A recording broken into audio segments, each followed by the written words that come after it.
Oops. There we go. Sorry, y'all. My knee's been acting up. I don't know why.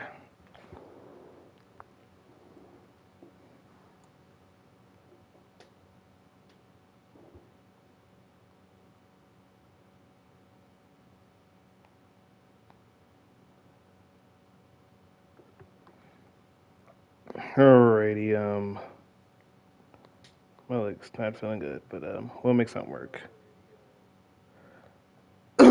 Anyway, though, but what is good, everybody? What is your boy JJ that dude? And we are back on some The Grace Ace Attorney Chronicles.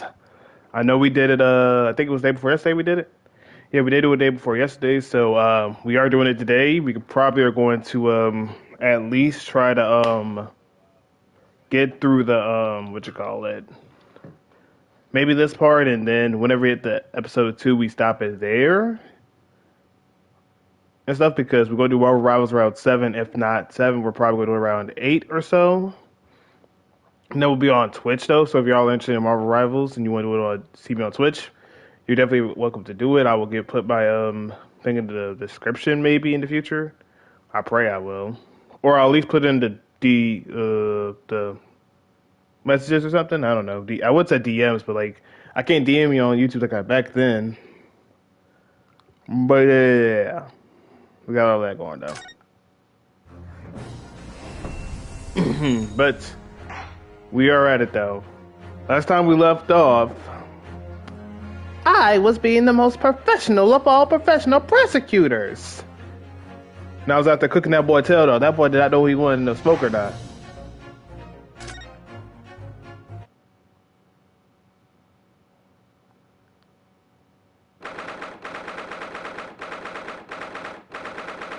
All right, 22nd November, 11:38 a.m. Supreme Court of Judicature, Defendants, Antechamber 5.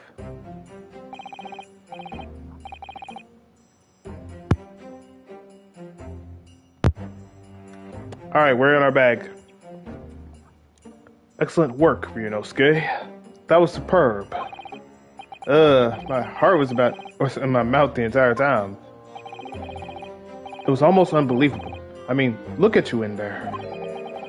You were drenched in sweat, your eyes popping, your knees knocking, and you were grinding your teeth. It was a grim sight, but before I knew it, you'd start finding inconsistencies in the testimonies.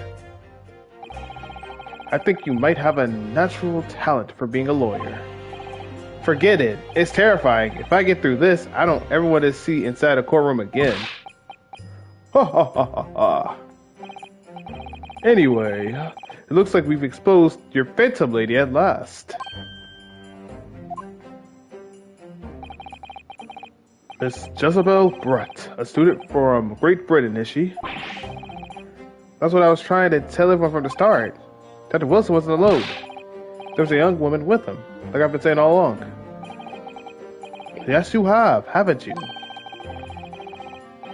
I might not be overly, confident in the courtroom, but my power of observation are one thing I am sure of. Yes, I can see that. So, about this young gentlewoman, thanks to our detective friend, she was hastily escorted away from the scene, it seems.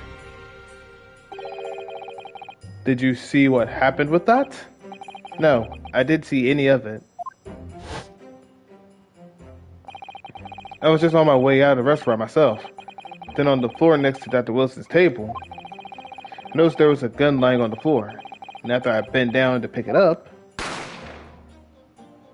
bang. I didn't have time to think about where the sound of the gunshot came from. The waiter ran over to me looking as white as a sheet. And he bundled me into some sort of small pantry next to the kitchen. Fast thinking by the detective. He apprehended his suspect without a moment's delay. Yes, and because I was shut in the pantry, I had no idea what happened outside in the dining area. Ah, there you are. What up, both of you? Wait, was that a girl or a guy? I can't tell. Oh, it's a guy. Okay.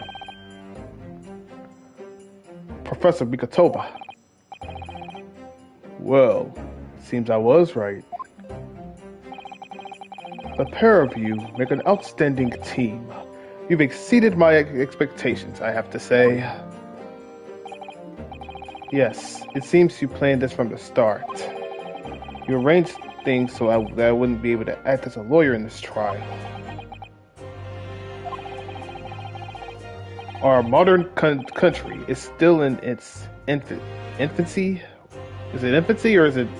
I'm assuming it's infancy. Okay, it's infancy.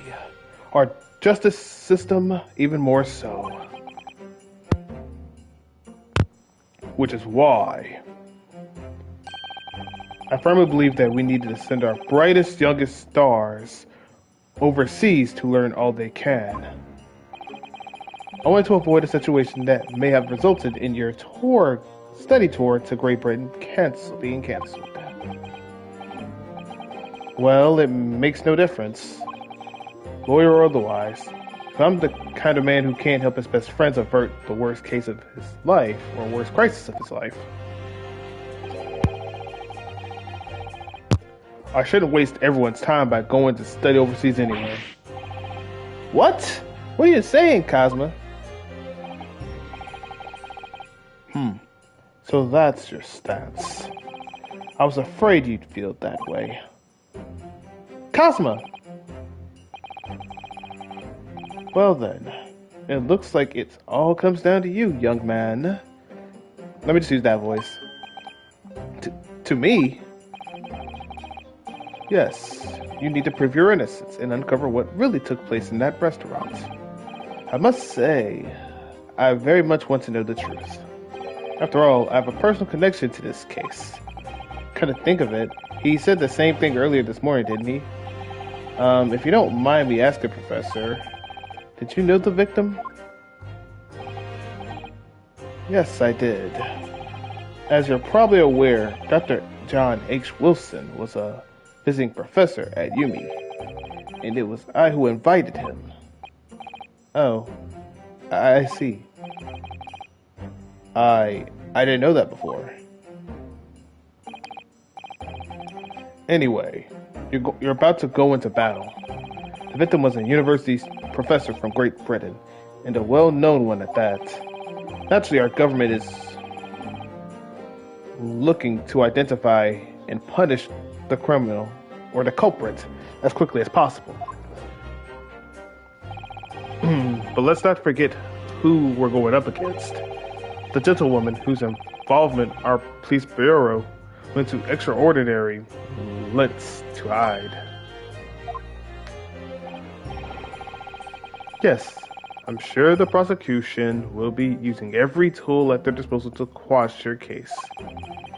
But I have no doubt that you pair will put up a good fight, right to the last. Best of luck. Thank you. Now then.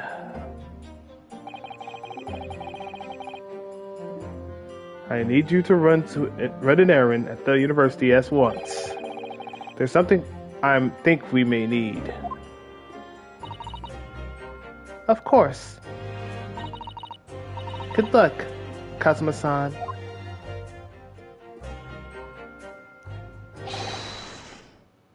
Defendant Naruhodo! Court recess is over. Please make your way back inside the courtroom at once. It's time. Let's get back to it, partner. Let's go in there and deal a decisive blow. Before those old fossils know what hits them. Kazuma? What? Thank you. Really. What for? Well, if you hadn't said you believed in me, then I'm fairly sure I'd already been found guilty by now.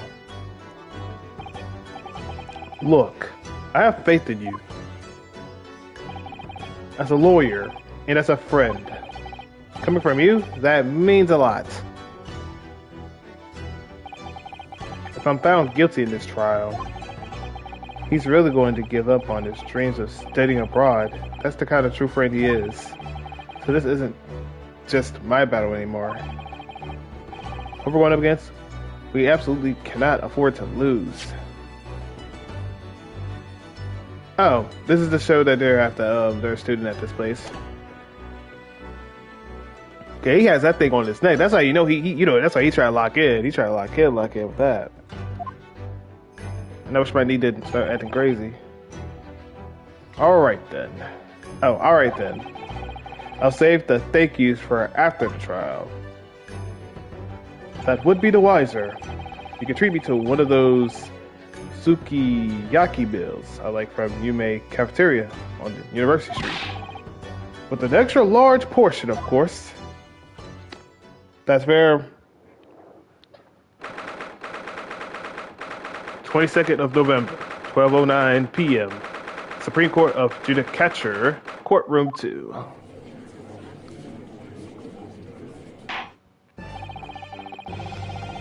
The court hereby resumes the trial of Ryunosuke Naruhodo. Prosecutor Achi, have you managed to subpoena the witness or get the witness? Yes, Your Excellency, against all odds. And thanks to a certain young stripling, the prosecution is now under rather painful scrutiny from the government. Sorry. Let the government scrutinize. That's their job. It's nothing to worry about. It's highly unlikely that the good relations we forged with Great Britain will emerge from this trial unscathed. Will you still think it's nothing to worry about when the new treaty breaks down and our nation's founders? Again, terribly sorry. If the friendship between our nations is really so fragile, then the treaty isn't worth the paper it's written on. You really have nothing to worry about, Ryunosuke. What do you mean? A secret trial? Anxiety over some foreign government's opinions? A bungled investigation? Missing witnesses? Is this what our nation's justice system is? Is this oh my goodness, I gotta reread that whole thing. I just literally just flundered my whole lips saying nothing. Is this what our nation's justice system is? Is this the Supreme Court of Japan or of England? Shut up, you jumped up rookie boy. You and your friend know nothing of the situation our nation finds itself in.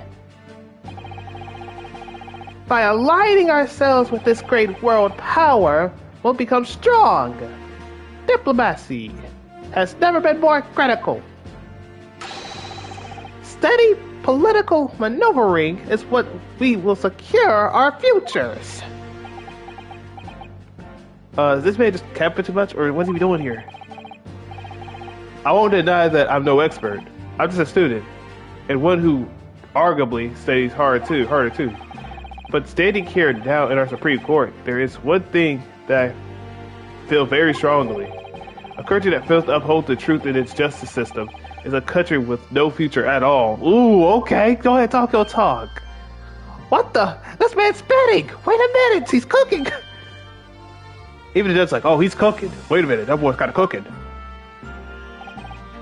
Well said, Ryunosuke. Despite the wide-eyed look of terror, you little brats! Thank you, counsel. This court is the pinnacle of our nation's justice system. It exists solely for the pursuance of truth. With that in mind, the trial will now resume with the next witness taking the stand. I keep stuttering. This would be nice if I had someone else helping me out with this case. This would be nice. The visiting student from Great Britain, Miss Jezebel Brett. Or Giselle Brett. Yes! Your Excellency! Bro, you hit your head around that thing hard. Your head gotta be hurt after that. You got a whole bunch of swans out here?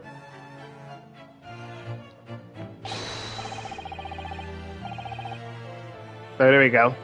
Well, what a delight it is to welcome such a fine gentlewoman to Japan. And from such a distant land. Tea! Someone bring English tea. In England, no discussion takes place without tea. Is that true? No idea at all. They gotta be capping. They might want that freedom. So, ahem. Could we possibly trouble you to state your name and occupation for the court? Of course. My name is Satoru Hasanaka. I've been working undercover as the head waiter at... Yes, we already know about you already, you fool. We ain't talking about you. Stop it. We're talking about the woman beside you. Inspector Hasanaka, where are your manners? In England, it's always ladies first. Is that true? I'm pretty sure that might be true. I don't know about every court, but like in this court, they don't give two cares. No idea. More importantly, a little earlier today, you said something to me. You said your powers of observation are the one thing you're sure of. Oh yes, I think I did, didn't I? Your description of this for this amazing sight was simply a woman. That's fair. Sorry, Ryunosuke, but powers of observation aside, your powers of this description are sorely lacking. Guilty as charged. So, dear lady, once again, if we may trouble you for your name and occupation, please.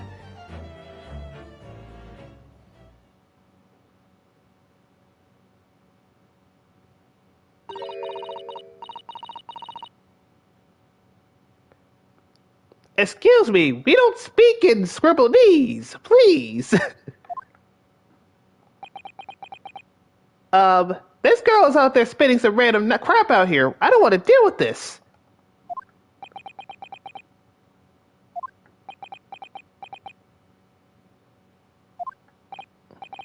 I'm terribly sorry, dear lady, but what?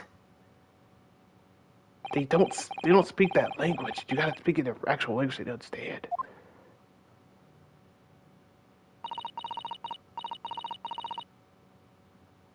Hey, at least he can translate it. The lady says her name is Jezebel Brett. She comes from London, England. She's a visiting research student, currently enrolled in Yumi University's medical faculty. Oh my, what a rare treat to hear the dulcety tones of the delightful language of the British people.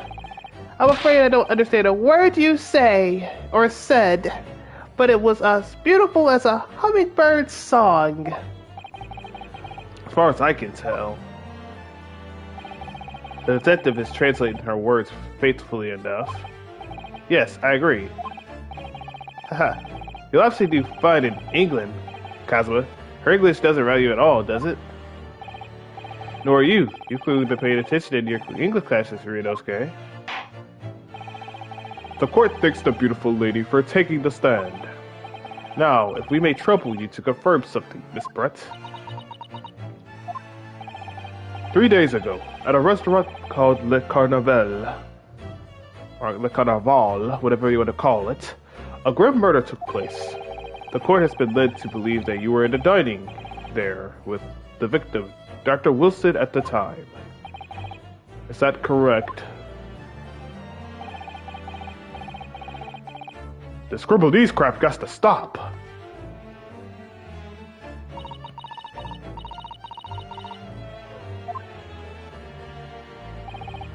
She says, yes.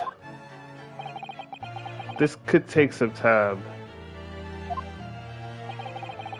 So even though she's studying here in Japan, she can't speak any Japanese?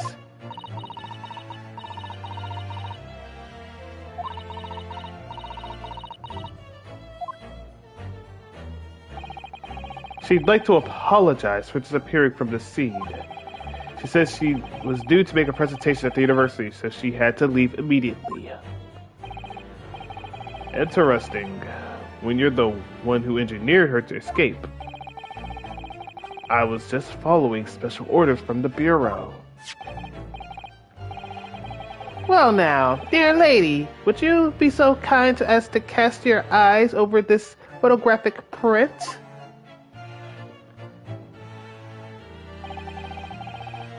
Seeing as you were so unfortunately present at the scene of the crime, could it be that your resplendent eyes caught sight of the wicked perpetrator, perhaps?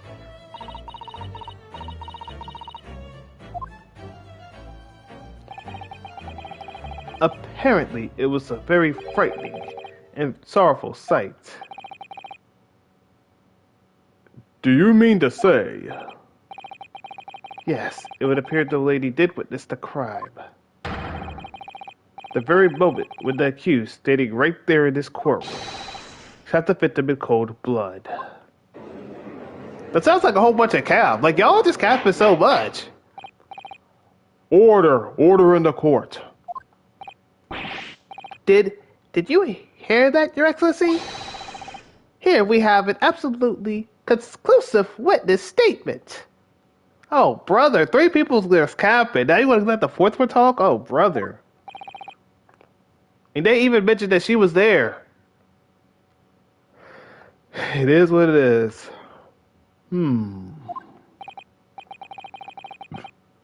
Well, it looks like it's clear now. Clear who our real enemy is. Unfortunately, I will have to ask you to formally testify, if you please. Kindly tell the court the exact nature of this frightening and sorrowful sight you described.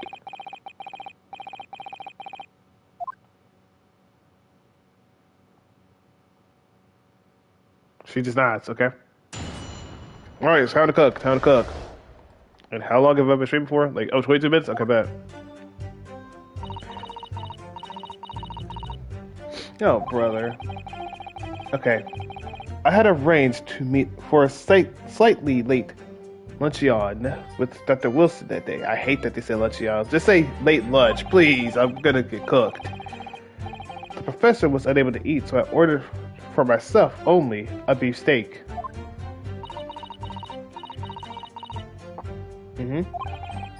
After a while, the accused came over to greet the professor, and they got into a fierce argument. Okay, what were we talking about then? Let me ask you about that. What were we talking about? Then, not long ago afterwards, the accused took the professor's gun and shot him right before my eyes. Okay, how would that work out? That means, okay, his gun would have to be like, let's say, okay, Chad, let me say like it was like right here, right? Had it right here. That means I would have to go out there and take it. The other guy could literally just grab my arm like, nope, and then just yeet that thing back in. Either shoot me or beat the crap out of me, bro. He's literally stronger than me, I'm pretty sure. Come on now. You'd have to show it to me. Probably have to show it to me. But go ahead, keep talking. Pop off then, queen. Pop off, as they say. Hop off, because my daggone knee just keeps acting up. I have to keep opening that door every time. Alright, bet. Gotta make sure they're good. Good. Alright, gotta make sure. Make it hard for me. I don't carry a gun myself, so obviously I couldn't have been the culprit. You could literally grab his own gun and then put it down on the ground. Shoot, run away, go from there. Come on now. But okay. This is a condemning testimony indeed. No, I didn't have any kind of argument with the president at all. Objection! Shut up! Quiet, you filthy wretch! Stay in your place, you filthy animal! Look at you, you black-hearted blackguard! Look at this the white angel! I'm sure even a dark-minded scoundrel like you can imagine whose words the court's gonna believe. So you're a sip, is what you're saying. Got it. Got it. You're still making the same mistake, Rinosuke. You mustn't blurt out when you're goaded like that. That's a lesson you need to learn. But he's so annoying. Of course, I was at the scene as well. I took statements from this lady and the two witnesses who testified before and reported back to the bureau. It was decided that Miss Brett was not involved, so I let her go.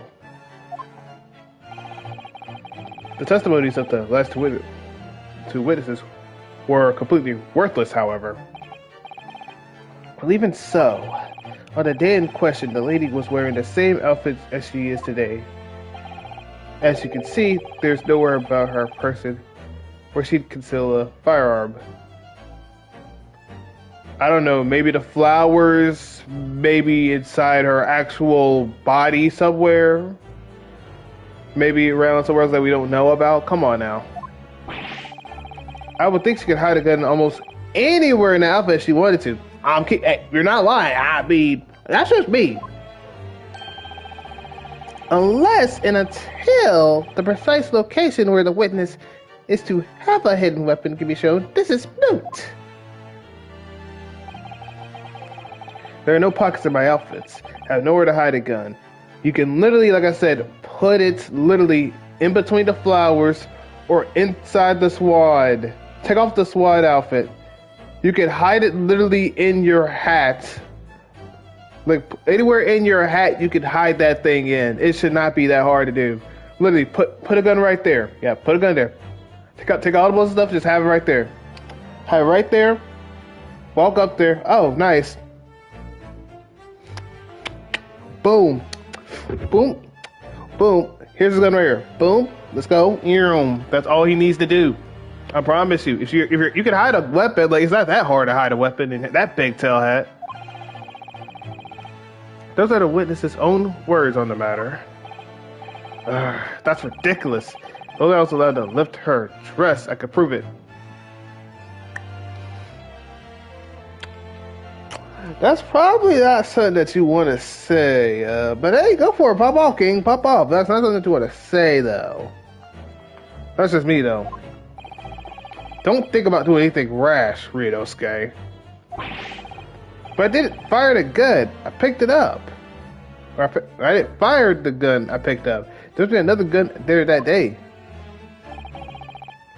You're right about that, which means this lady was hiding a gun somewhere. Yes, that's what we have to prove now. And to do so, we would need to pull her testimony apart. Look at her smiling. The defense may now cross-examine the witness. Oh, yes, Your Excellency.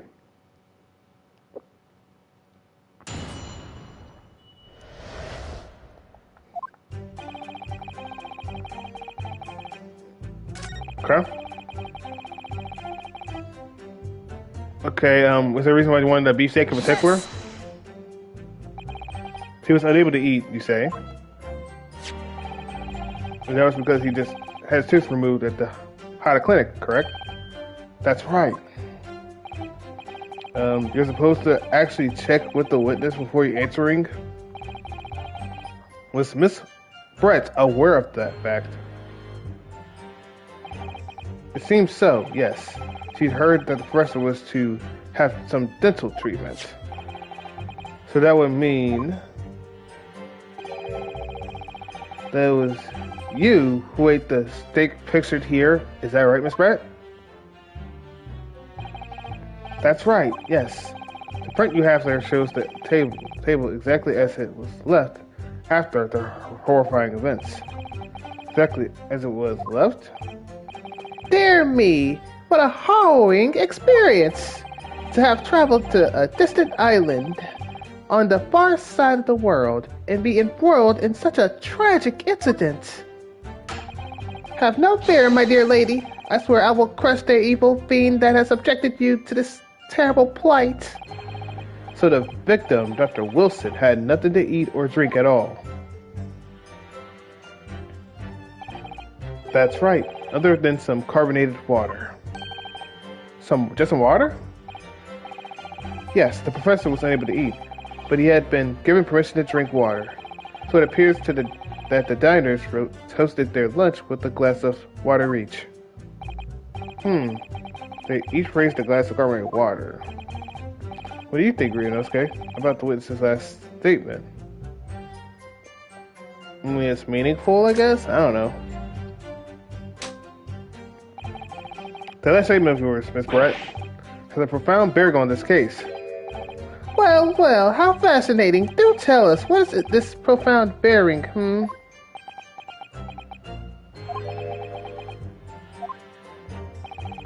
The significance of this statement will become apparent when the time is right. Clay, what do you mean, oh brother? People wanted this game, so I can help with that one. The defense calls for the witness' last statement to be formally added to the testimony. Well, sidestepped, counsel.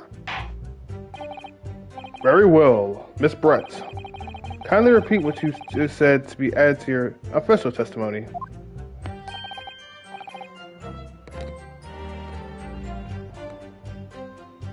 Well, I mean, he literally sounds like that. Funny enough, he sounds like that. That's actually how he supposedly sounds. He has that little weird high-pitched voice like he's Weevil or something. Gladly, she said. That was brilliant, Cosma. I'm going to remember that one. Which one? The significance will become apparent when the time is right. I could use that phrase. I'd hope there are some more useful tips you're picking up from this experience than that, Ryunosuke.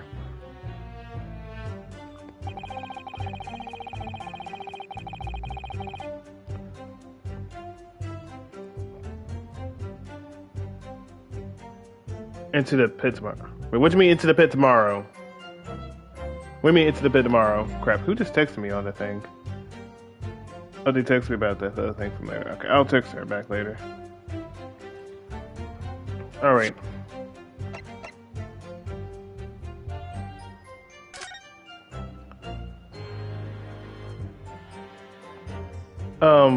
Why is there, unless they put a glass of water in here? Oh, the Five Nights at Freddy's game? Oh, are you gonna be doing that? You gonna be doing that? Cause I can't. I probably can't be doing that. Is this carbonated water? Can this tell me if it's carbonated water or not? Cause it's only the carbonated daggone water.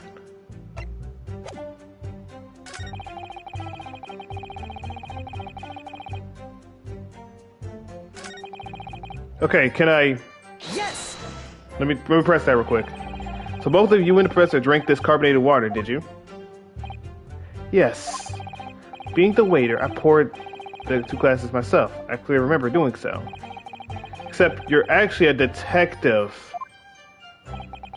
And the beefsteak, that was for you, Miss Brett. The lady says that she heard it was not customary to eat beef here until Japan opens its doors to the world. Yes, that's true. What a frightful place is the lady's opinion.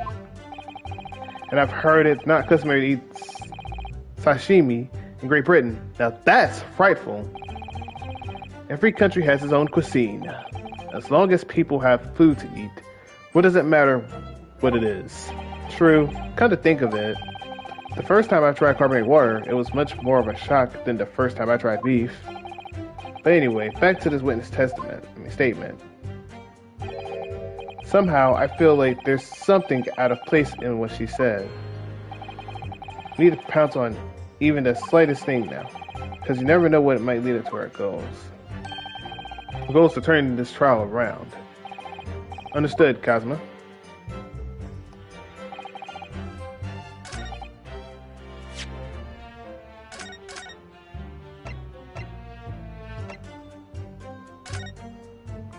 Alright, try this. I'm just gonna save it for the time being down. Alright.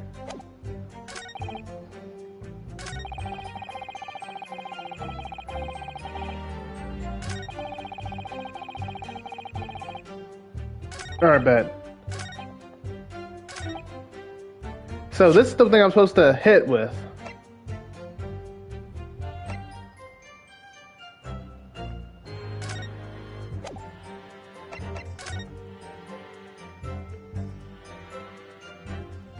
I'm just trying to figure out, is this carbonated water? I can't tell.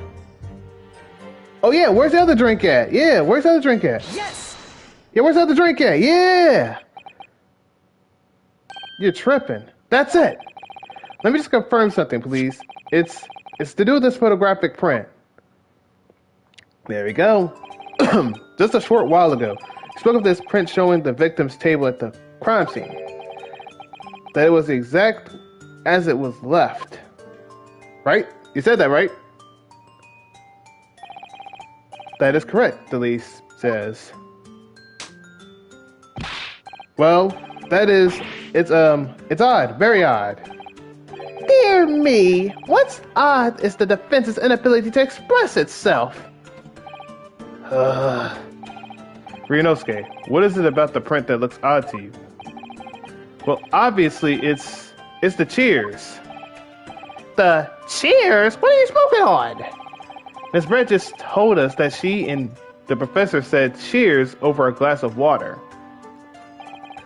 But if that's true, where's the other glass? There should be 2 glasses on the table, not 1. Ah!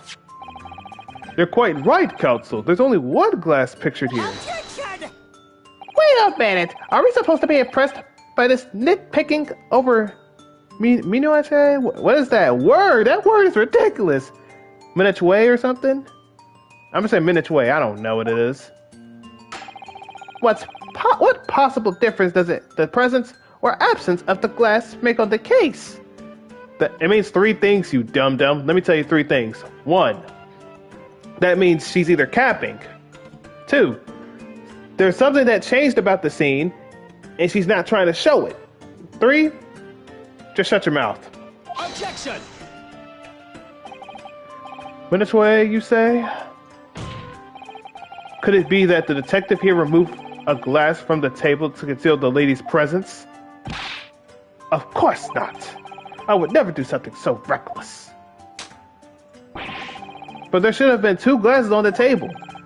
Or are you going to try and tell me that you can only clink with only 1? You're quite right.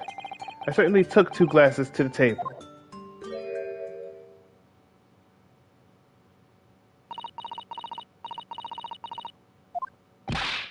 Inspector, what did the lady say?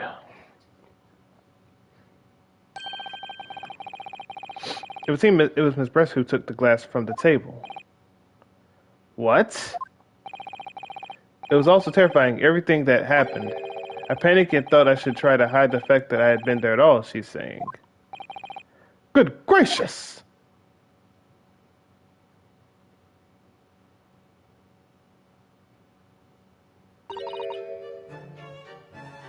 Sorry.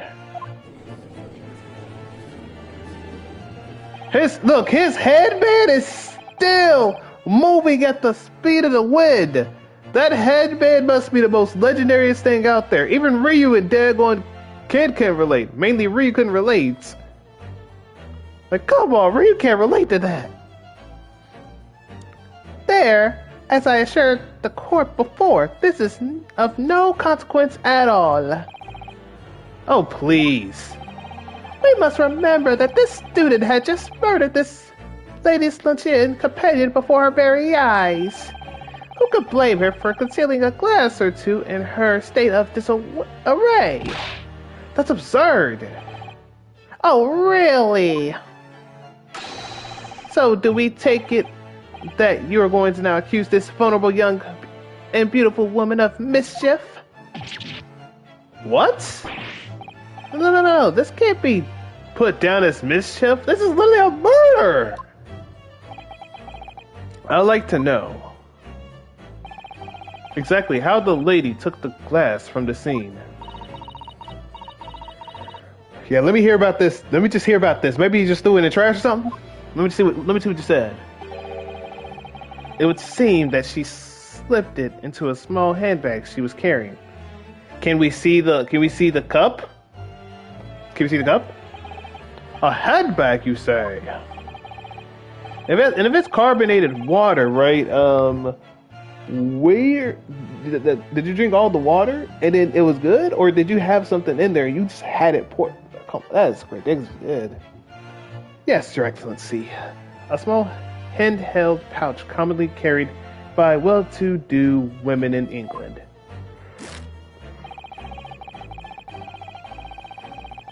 And you can literally carry a gun in there too, so that doesn't even help your case even better.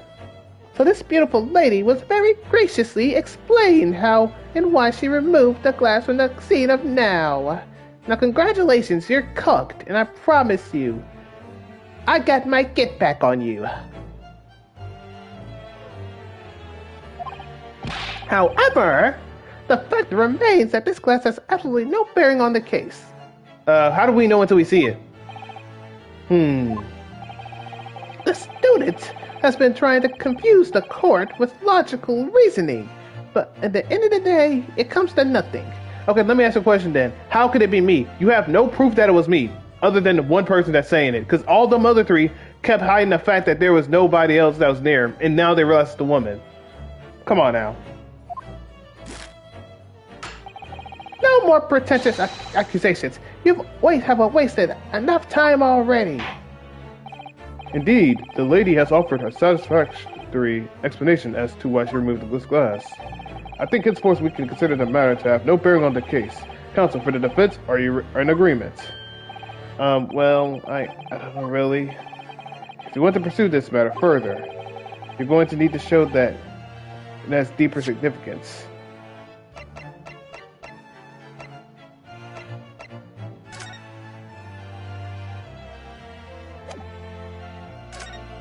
That's the problem, I don't know.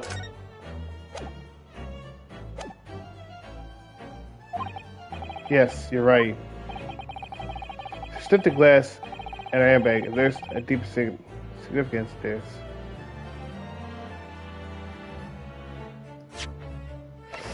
Oh, this sucks! This sucks! I hate it here! I hate it here, Chad. I hate it here. I'm...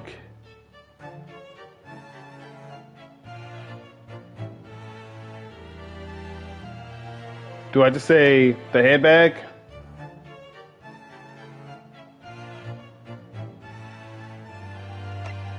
The glass, I guess? I mean, the glass would be important because if... Wait, hold up. Oh, wait, crap. Wait. The glass, because maybe she put something in his drink. And then shot or something, I don't know. If you ask me, it's the fact that she took the glass that has a deeper significance here. Why do you think that? Because it's the property of the restaurant. It's not some harmless act of pilfering, like taking a bar soap home from the public, is it? You take soap from the public baths? What the heck what the heck are we doing here? You're a criminal! What? No! I mean, that isn't significant. It's very significant, but this isn't the time or place. There are more important things to concentrate on now. I think maybe you should reconsider your position too. Sorry, I will.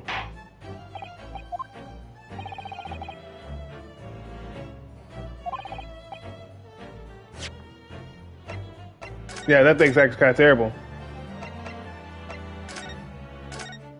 Okay, let's go back. Okay, the handbag. I was just trying to say, oh yeah, maybe she took the glass, like, so, you know, some help there. Okay, I was right the first time, handbag. Wait, the lady put the glass in her handbag, you say? Yes, do try to keep up. It's already been explained to the court that all English gentlewomen carry handbags or small items. Let me see.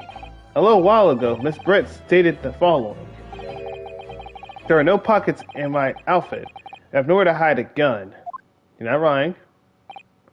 But what if she forgot to mention was her handbag? In which it would be a perfect place or possible place to conceal a gun. You're right! Oh my goodness! He's bitten! Well done, partner. I had a feeling you had pick up on that too. I mean, hey, both can be good at play, but I kind of probably just went a little over with that thing. What are you insinuating, you foul blackguard? It's really very simple. The gunshot we heard from the defendant picked up the gun from the restaurant's floor. As he didn't fire that gun, we can deduce there must have been another firearm at the scene. The true murder weapon, if you will. You can't be seriously suggesting. Inspector Hosonaga. Yes. Did you not search Miss Jezebel's handbag on the day of the murder? No, sir, I did not. You are the stupidest detective of all times. This could have all been avoided if you literally went out there and just said, "Okay, let me see your handbag, ma'am." You literally could have found the case. I rest my case. You are a terrible detective. As I thought. In other words, another gun, the one that was actually used to kill the professor, could have been hidden in Miss Brett's handbag. No! Order! Order in the court! Order! What's the meaning of this, Inspector? You're supposed to do one job. That's all you had was one job, and you couldn't even do it. The meaning of what, Prosecutor Archie? Why on earth did you not have opened her handbag and show you the contents at the time? That's the most smartest thing to do. Next to your bungling incompetence, now she has to endure these uncomfortable accusations. Yeah, she could not have done this murder. She's a beautiful woman. Brilliant work, partner. Now we have the chance to expose the real woman behind the mask. Do you think so, Cosmo? I have a bad cough too, bro. Don't worry about it. Well, what a sorry situation. Clearly, you have no faith in the police. I definitely don't. Okay, I'm sorry, but I have no faith in you if you can't do a simple thing like checking a person's bag. If you can't check a woman's handbag, you need to be at home. You need to be at home being a housewife or something, or a house husband or something. Especially if you're trying to be a detective. Come on now. You gotta be able to handle that stuff. As I said, I did not search the lady's handbag after the shooting. Simply because it was unnecessary. How is it unnecessary to check a handbag to see if she is a potential murderer? This is how I can tell this man is stupid. Please elaborate how it was unnecessary. Please. Unnecessary in what way? I have to thank the student lawyer, really. I have a piece of evidence here that I had completely forgotten about. Then why did you show the daggone evidence? This photographic print.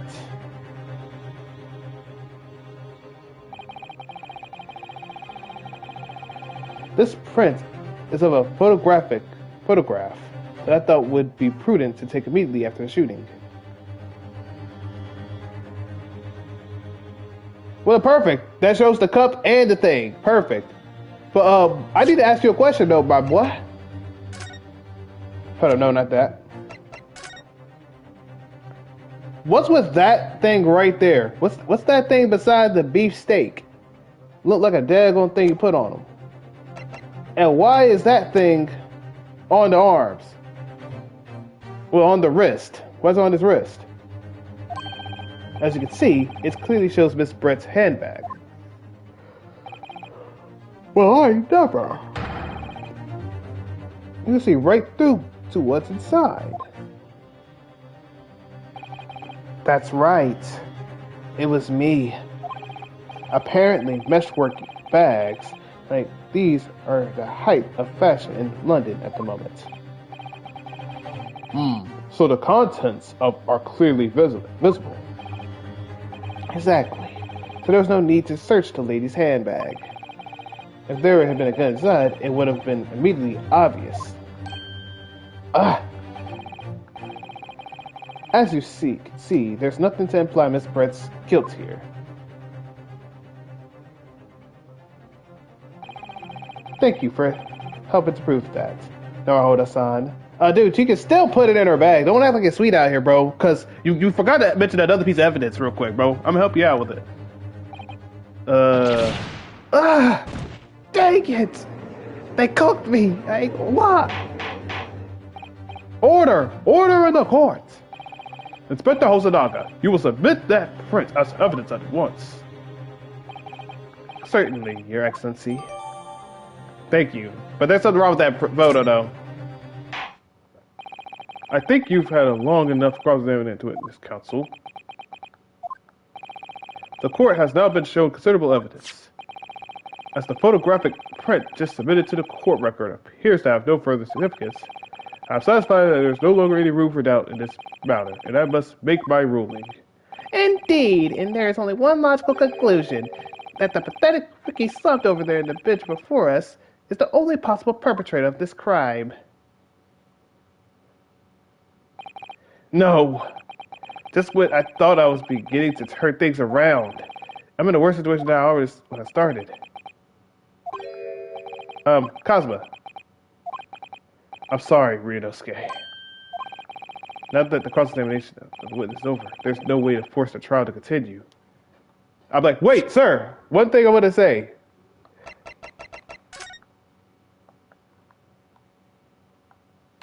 Can I ask what this thing is right here? Because we didn't see it the first time, remember? No one said nothing about the wrist. But the wrist, something wrong with the wrist. Got this big cup and everything, but everything else here now. What? You mean this is it? Tish, I must say you put up quite a fight for rookie students, but the weak are beat, while the strong eat. You are wasting your time. There's no way you can defeat true justice. In fact, you can chew on to your heart's content from the inside of your cell. This can't be happening. Am I really going to be found guilty of a crime I didn't commit?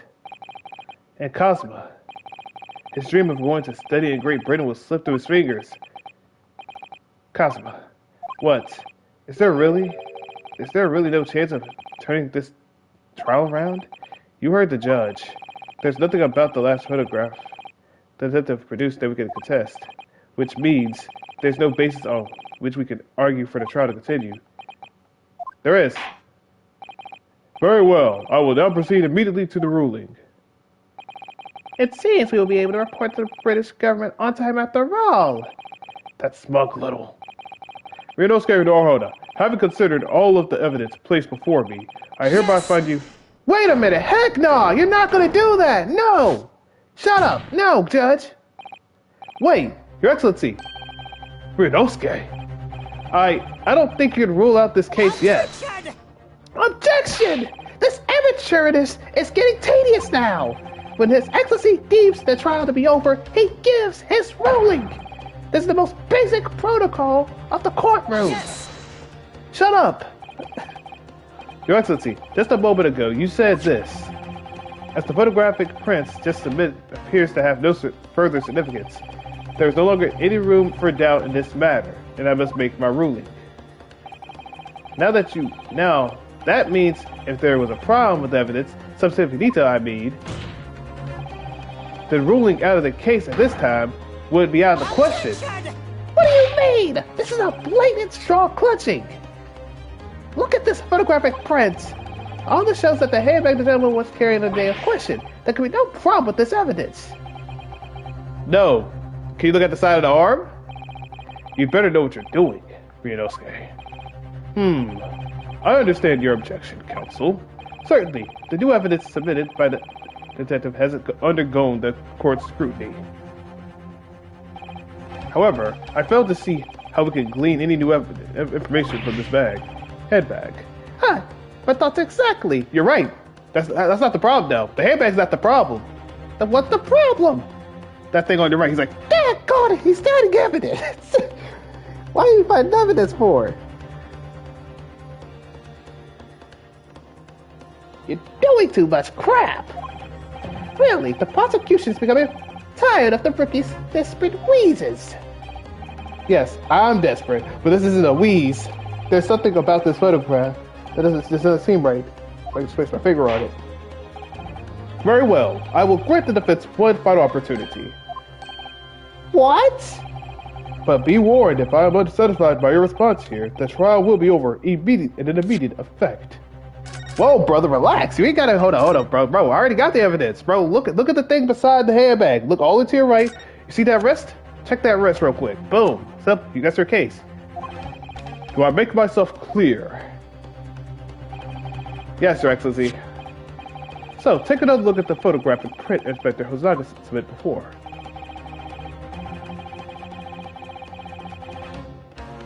You will identify for the court where in this print we see the significant detail to which you have alluded. Yes! Look at this here.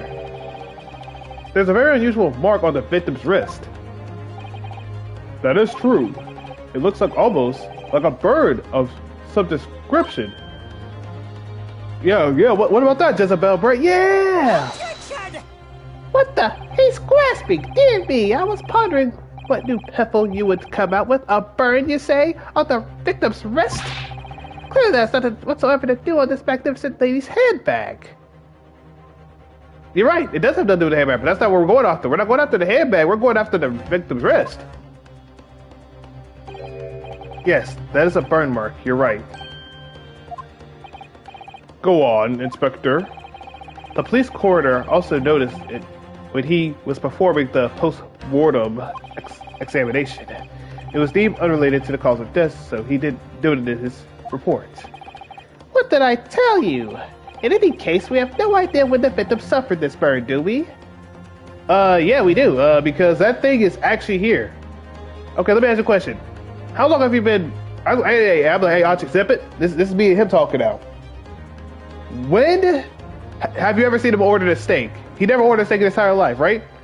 So he never would have that marker. Y'all never seen him have that marker until just around 3 days ago. Come on now. Think about it. Come on now. And no possible way of knowing either.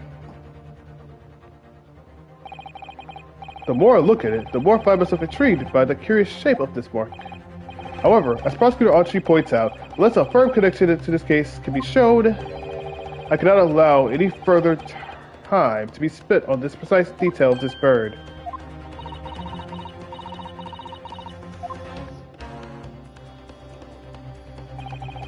Excuse me, Your Excellency. It would seem here Miss Britt has a lunch appointment with the Dean and the other university staff.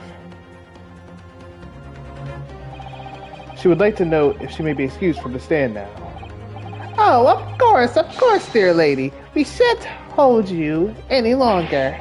I'm quite sure His Excellency is about to give his final ruling anyway. What's your thinking on this, Ryunosuke? Do you believe this bird has something to do with the case? To be honest, I'm not really sure. Y'all give me a second now.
Sure, but hey, look, I locked in, bro. Look, I'm locked in. You wanna know how I'm locked in? Look, boom, same thing, boom. Crime scene photograph. Give me that. But if I don't keep pushing, then it's all over. So I was thinking, just keep digging and digging, in the hope I might uncover something useful. Yes, you're right. I am. If we can just link the bird to the case, if we could do that, we might be able to prise this shutting door back open again. Just give up, Counsel. You can't possibly hope to do that. Indeed, I'm afraid that without evidence, I cannot allow you to pursue what is little more than a conjecture. But if we had evidence that's irrefutable link to the burn mark of the victim, is the case, then you would allow it? I would, yes. To tell you the truth, I hadn't noticed that burn, but as soon as you pointed it out, what I did notice was the color draining from Miss Brett's face. Really? I have to find some link between that burn and the case. Him with the boy. This is the moment of truth. Just had to find some evidence that proves what burn really means. So then, the defense will now present its evidence to the court. Obviously, it's the crime scene photograph. Take that! What's this, Counsel? Yet another print? Yes, Your Excellency. I believe photographic prints are an amazing invention. When we humans look at a scene, we miss things. But in the photograph, things we may have overlooked at the time are recorded forevermore. Don't hurry up, Ricky. What are you trying to say? Hey, sir. Let me ask a question. You did that last print you just said? If you look at this, it has this little bull thing over here, right? Right? And if you've seen the thing I just presented, it looks like the exact same thing with the exact same mark at the exact same right frame of rate. So, buddy, that's your case right there. To inconvenience this poor lady any further would be quite inexcusable. Actually, we may need you to stay with us a little longer, if you don't mind, Miss Brett. You see, it's very clearly visible in this other photograph. How did the victim come to have the unusually shaped burn on his wrist? And the reason is recorded here forevermore. What? How? Objection! This is crap! You can't fool me with your bluffs, little boy! If that's your game, then let's see how it plays out. Show the court exactly what you mean. What's in this photograph that explains the reason for the victim's burn? Yes! This! The beefsteak? Actually, the point is the metal plate the steak was served on. The plate? Oh! Your Excellency, are you alright, my dear? Wow, you called him dear? That's kind of interesting. But anyway, as you can see here, or as you can see, there's an emblem on the plate. I would guess it's some sort of trademark of Le Carnaval.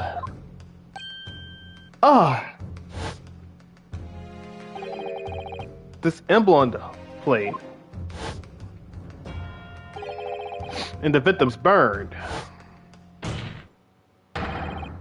are exactly the same shape and the same size. Why do you sound like an eagle there? That's kind of weird. But Ryunosuke, you're a genius. You're spot on.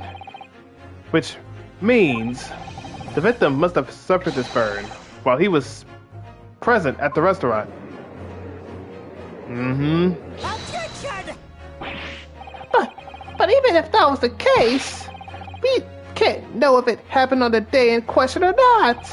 It could have been the day before, and the day before that, or it most likely happened at some other unrelated time. Well, Objection! Sadly, Prosecutor Achi, the chances of that are extremely slim. Thanks. Why? The outline of the burn is clearly discernible. Such a serious injury would have caused quite a commotion in the restaurant. Wouldn't you agree, Inspector Hasanaka? I can't imagine having missed such a terrible disaster, certainly. But, this is some crap. I would say, looking at the picture of the wound, that it wasn't suffered very long ago. And although it is not particularly a large burn, extremely well defined, as the defense just pointed out. This was no mild burn, that's for sure. That's crazy. You already know. Can you be more specific, Inspector? Well, let's see. If the plate was at around 90 degrees centigrade, a burn like that would have taken around 3 seconds. It's inconceivable that the victim would not have let out a scream of pain then. Exactly my point. I've been investigating at that restaurant for several weeks already, but I've not heard anyone scream at all. As the head waiter of Le Carnival, I could testify to that without hesitation. But you're a detective, not a waiter! Yes! There you have it. Something isn't right here. As the detective said, anyone who burnt themselves on a piping hot plate for 3 whole seconds would scream in pain. There's no question of that. And that the Inspector Ozaga never heard the professor scream, not on the day or any before it. That's right. And the strange thing is, on the day he was shot, I didn't hear him cry out either. Which means he either must have died way earlier than that. What are you suggesting? Well, if the professor had carelessly laid out his rest on the plate for anything less than 3 seconds that day, that would be beyond careless, I think, Counsel. Then the rest of us in the restaurant, myself, the sergeant, old antique dealer, all of us, without question, have heard him scream. Would you agree, Prosecutor Hachi? Well, yes, I suppose. So the question is, why didn't a single person hear Dr. Wilson scream? I almost don't believe it. Ryunosuke, do you think... Can it really be true? I never dreamt we'd arrive at a conclusion like this, but I'm starting to think that maybe we've been led into a terrible trap.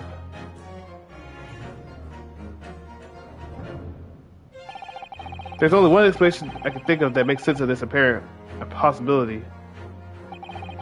On the day of question, when he suffered the burn of his wrist, Dr. Wilson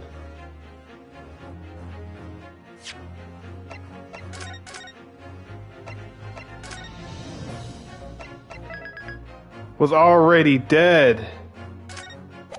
He was already dead. Oh. No man can remain silent while his wrist was burning on a piping hot plate for 3 whole seconds. That's clearly impossible. Apart from one particular situation. Counsel, are you suggesting? Yes, it's only possible if the man was already dead. Already? Dead? Knowing what we would know, it's only possible explanation. When the beefsteak was brought to Dr. Wilson's table that day, the professor was already dead. But that's madness!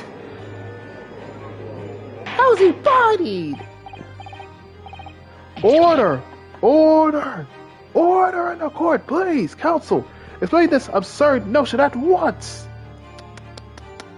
Let me talk to you, man. It's time to cook real quick. Hold on, who just texted me? I'm cooking tonight, yeah, I'm cooking up tonight. You already know I'm about to be cooking up tonight with this comment. Yeah. Let me talk my talk real quick. The victim was killed by a gunshot. That's right. That's absolutely right, Your Excellency. This is just another ridiculous ploy by the rookie student, but clearly he has no grasp of the facts. Objection! No, Prosecutor Hachi, it's you who has no grasp of the facts. I beg your pardon? As soon as it becomes apparent that the victim had suffered a bad burn mark, a burn while at the restaurant, this whole case was turned upside down. Or have you not grasped that yet? Your Excellency, the court must hear from this witness again. It's true as we believe now that the victim was already dead before the gunshots heard. It's highly unlikely that Miss Brett knows something about it. Incredible! I certainly didn't anticipate this twist of events. I'm sorry to say, Miss Brett, that you will have to forget your luncheon engagement. But, Your Excellency! The justice system in our country may be in its infancy, but rest assured, all reasonable doubt must be dispelled before I am able to be prepared to pass judgment. Thank you, Your Excellency.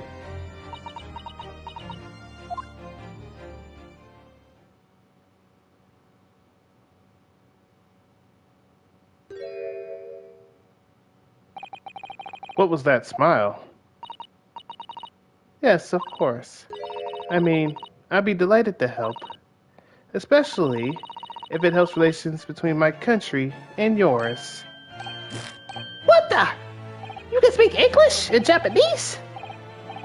Miss Brett, you speak Japanese?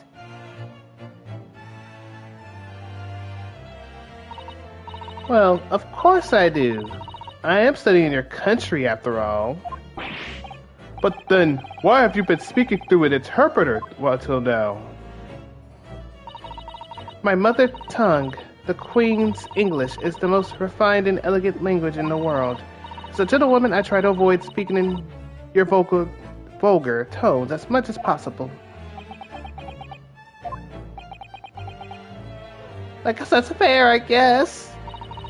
But it seems the men in this land possess none of the chivalrous virtues of English gentlemen, so I can see that I shall have to lower myself to communicating with you all on your own level. Oh, well, you are the epitome of the true Englishwoman and gentlewoman. Go, Queen, go! We are truly honored by this lavish consideration you have so graciously afforded us. I see. And can this man stop being this man is being weird. In the case, Miss Brett, I will now ask you to testify in your own words about the events leading up to the death of the victim, Dr. Wilson.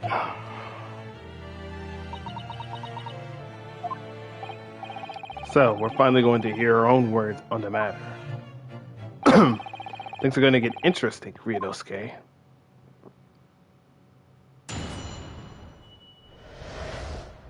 The victim's death. Unfortunately, I have no idea when the poor man burnt his wrist like that. When the waiter brought my steak, the presser and I raised our glass to a toast.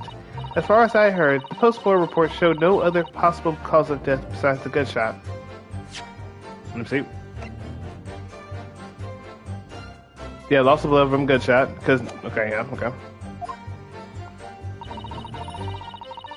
If there was some other way a man's life could be taken away without leaving a trace, please do show me.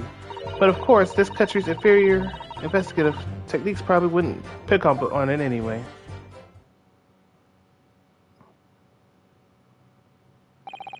That's most captivating and beautiful testimony will go down in the Supreme Court's history. Thank you. Easy does it. I hope that is the last time I have to sully my lips with the coarse tones of your unbecoming tongue. Oh, forgive me. I do hope I haven't insulted anyone. Not at all. It's a delight merely to hear you speak again, dear lady. You're so amazing. Like, stop man. Oh, you better make me crash out, Archie. You a punk. And it seems very clear from your testimony that this boorish talk of the victim's bird is utterly irrelevant. I hope he's speaking to your country's Minister of Justice about what happened here today. The Minister of Justice? May the irritating little bully of a student be given the harshest punishment possible. Amen. Huh? Thanks? Was that a prayer then? Well, you'll have to forgive the irritation, Miss Brett, and put up with the cross-examination for now. I expect you've noticed this little bully of a student, as you put it. Doesn't miss much.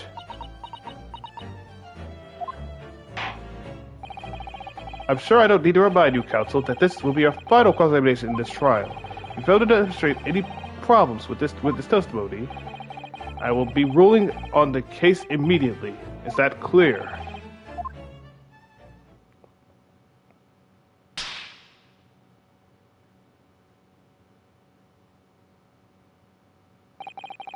Yes, Your Excellency.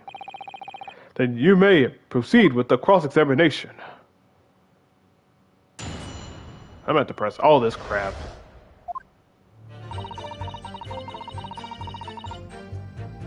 Go ahead. Okay, what happened when you raised the glass and stuff? As specified before, you were drinking carbonated water. Is that right? Dr. Wilson was only permitted to drink water at that time, if you remember. He explains why he ordered that drink. Correct, waiter? Exactly as you say, sir. Although, whether or not the professor actually drank any of the water when I delivered the steak to table, I'm afraid I don't remember that. Darn you. I have enough English to understand that at least. For the benefit of others in the court, it means bless you. I think it means the exact opposite.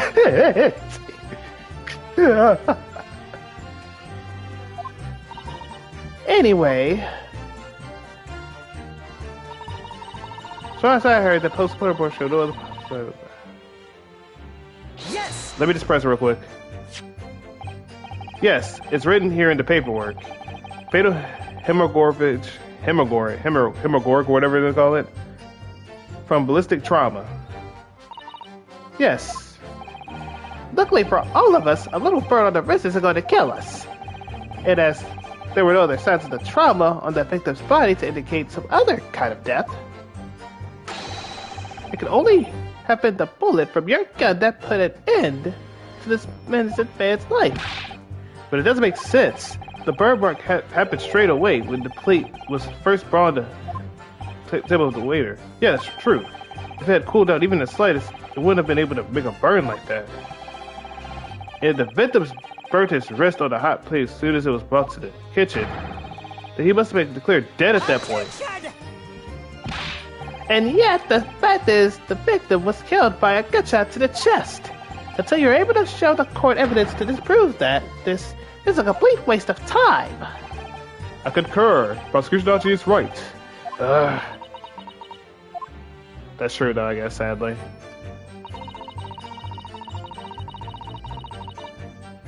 Yes! Yes!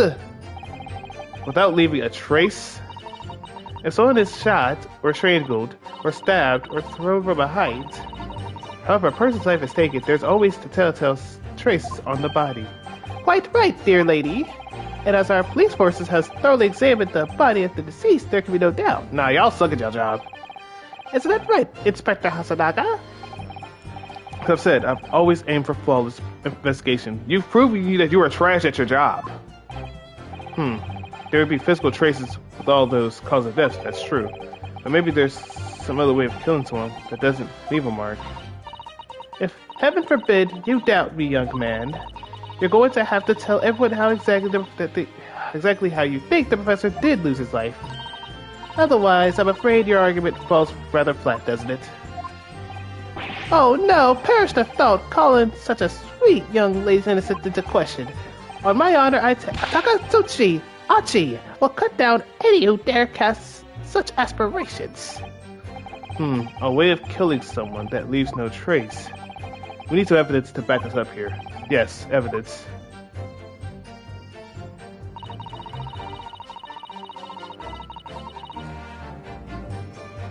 Hold that thought. Yes! Let me talk to you then.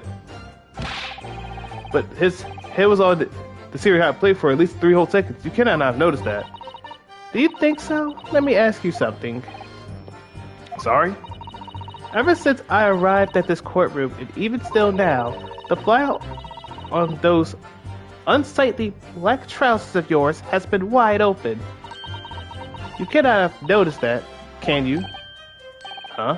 What? Ah! Crap! Ah, what fun! You hadn't realized. The dear lady is absolutely right! How could I even see that? You know what? I don't even want to see that! As your friend, you embarrassed me as well as yourself, Ryunosuke.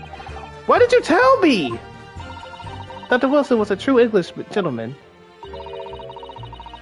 He chose honorable silence over a vulgar scream. Can your tiny brains imagine such a thing?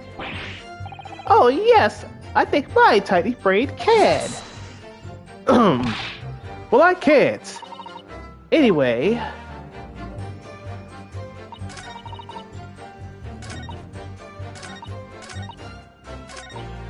Yes! Let me talk to you real quick.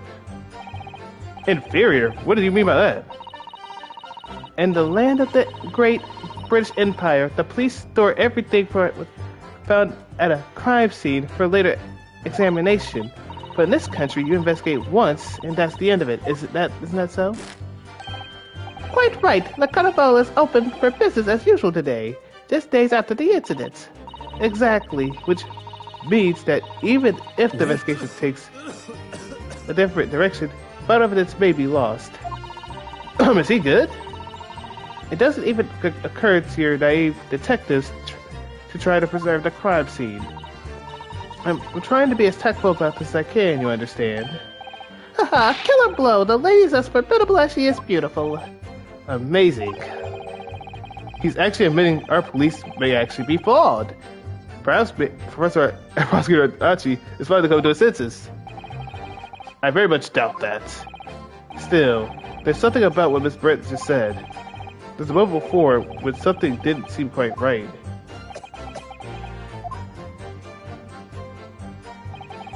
What do you think, Ryunosuke? I think this is going terribly. No matter how much I press her, I'm not turning up any new information. Yes, as I expected. She's a tough witness. We have to find a way to break her testimony. When the prosecution is over. But that would mean I have to find a way. There must be some clue in there that'll help us tinker in our armor. Kazuma. What, Ryunosuke? There is one thing I noticed. Something that's been bothering me. Bothering you? You mean about Miss Brett? Actually, no. It's him. Yeah, it's him. About the person standing next to her. Inspector Osanaga. The detective? Yes, he seems to be reacting a little stranger to Miss Brett's last statement. I was wondering if it may be significant. Maybe I should present an opening, maybe. Alright, I have an idea. Try pressing her on that last statement once more. If you think so, but this time, instead of targeting her, let's see if we can get something out of the detective. Alright then. I wonder what Cosmo's thinking.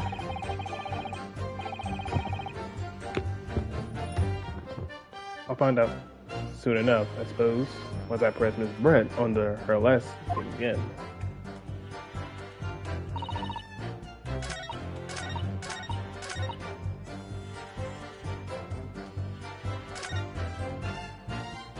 Dang it. Oh my goodness, I was trying to do that. I was trying to...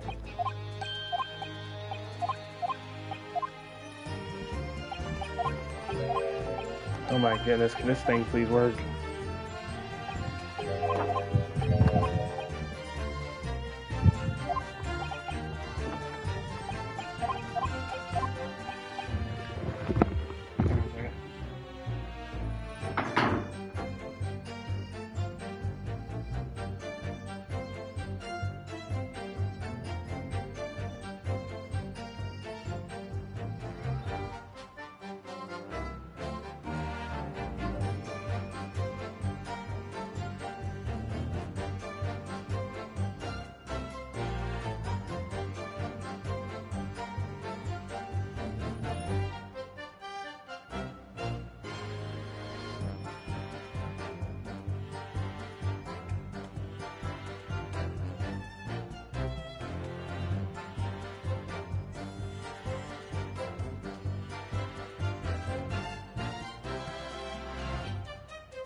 Wait.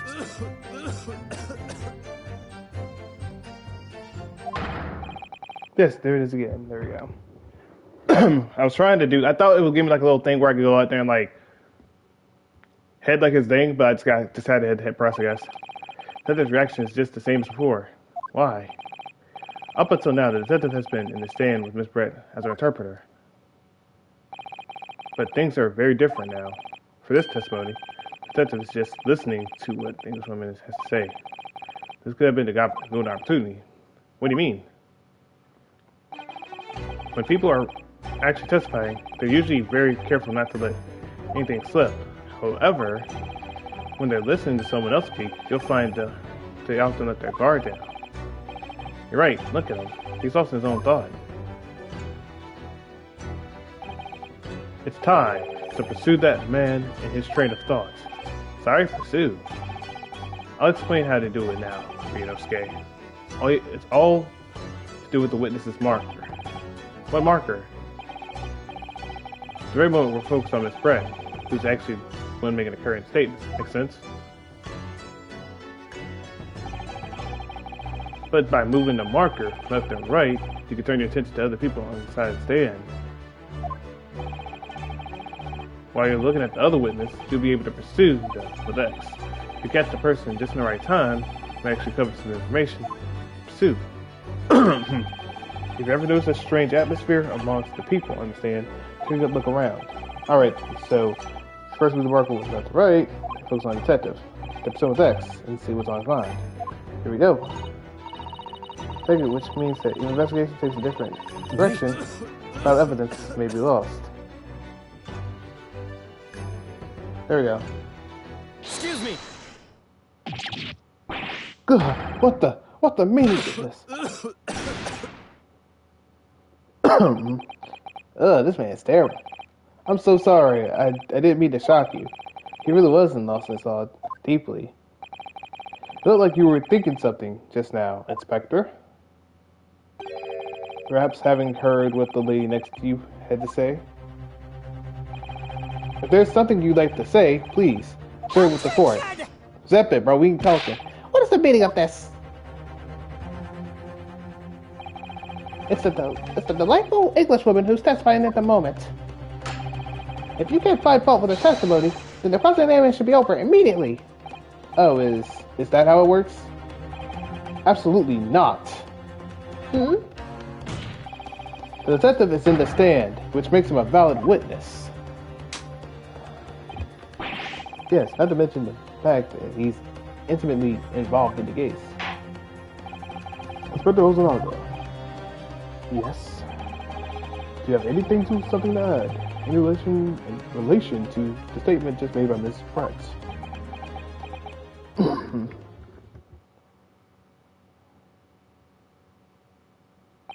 Well, yes, if you don't mind. I would like to speak.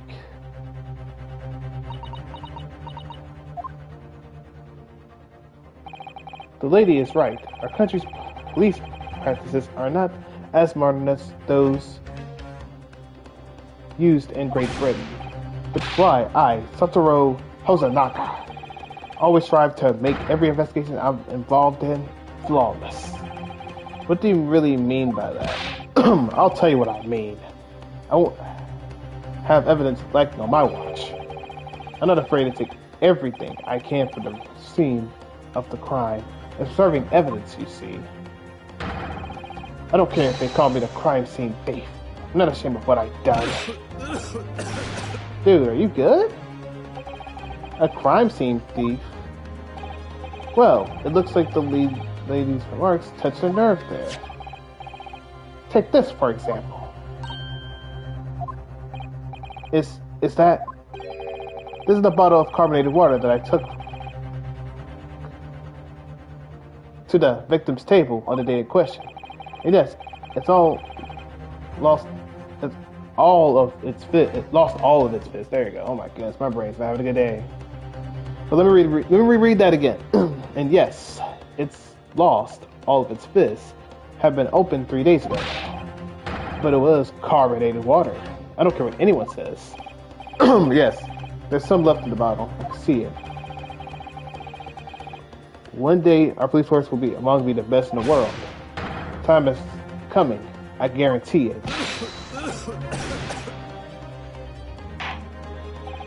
I cannot say I condone the witness's action, but I do understand the sentiment. The court will accept the glass bottle of water as evidence. Perfect. Miss Rutz, can you confirm that this is the bottle from which you drank on the day of the victim's death? I need to see something real quick.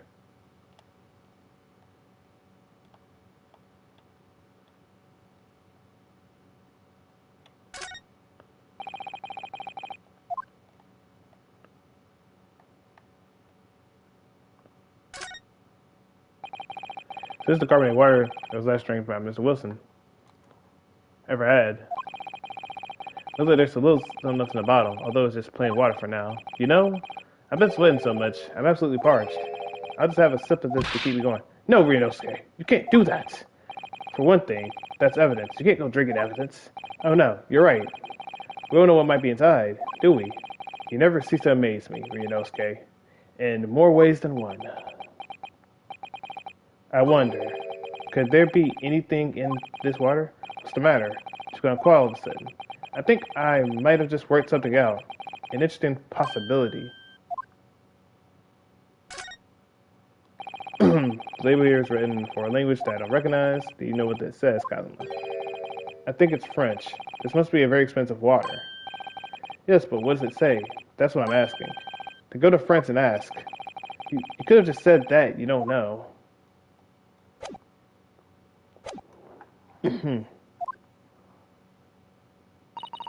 Yes, it was that bottle. What was that about? She seemed to avert her eyes when she answered the judge's question. Very well, counsel. You may resume the cross-examination. The inspector will kindly control his fervor. Ahem.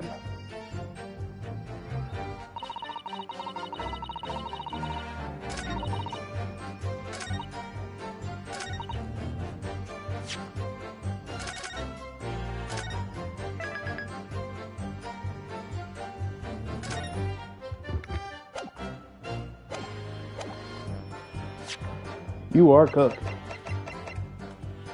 Yes! Hey, Rico, what's good, man? What's good? But yeah, baby girl, you cooked, though. I ain't gonna lie. And I need to get me some daggone. Hold on, let me ask my mom something real quick. I'll be right back, y'all, because my knee's acting up. I'm gonna ask my mom something real quick.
Alright, I'm back.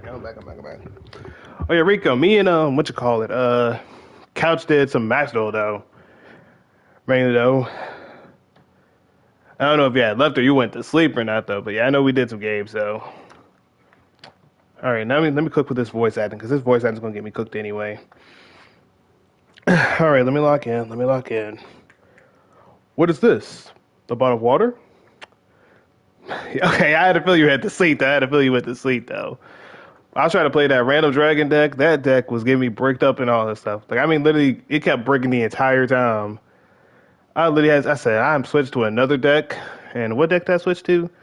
Trying to remember. I think I switched to like ancient gears. Now it's a little bit better though. That thing was terrible every time though. Actually, there is one method of killing a man without leaving a trace that comes to mind. Obviously, I'm referring to poison.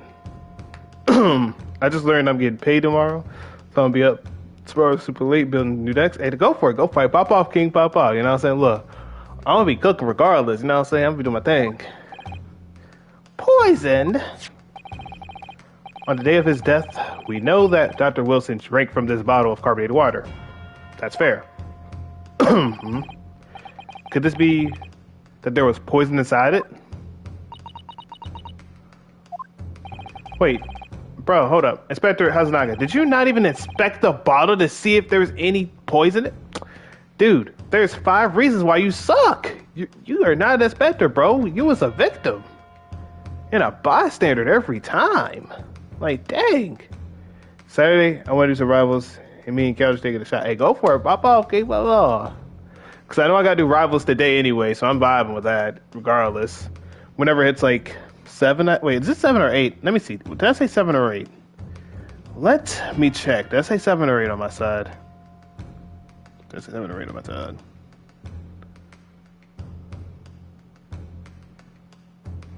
I said 7. Okay, I did say 7. So around 7, I'm supposed to be doing that.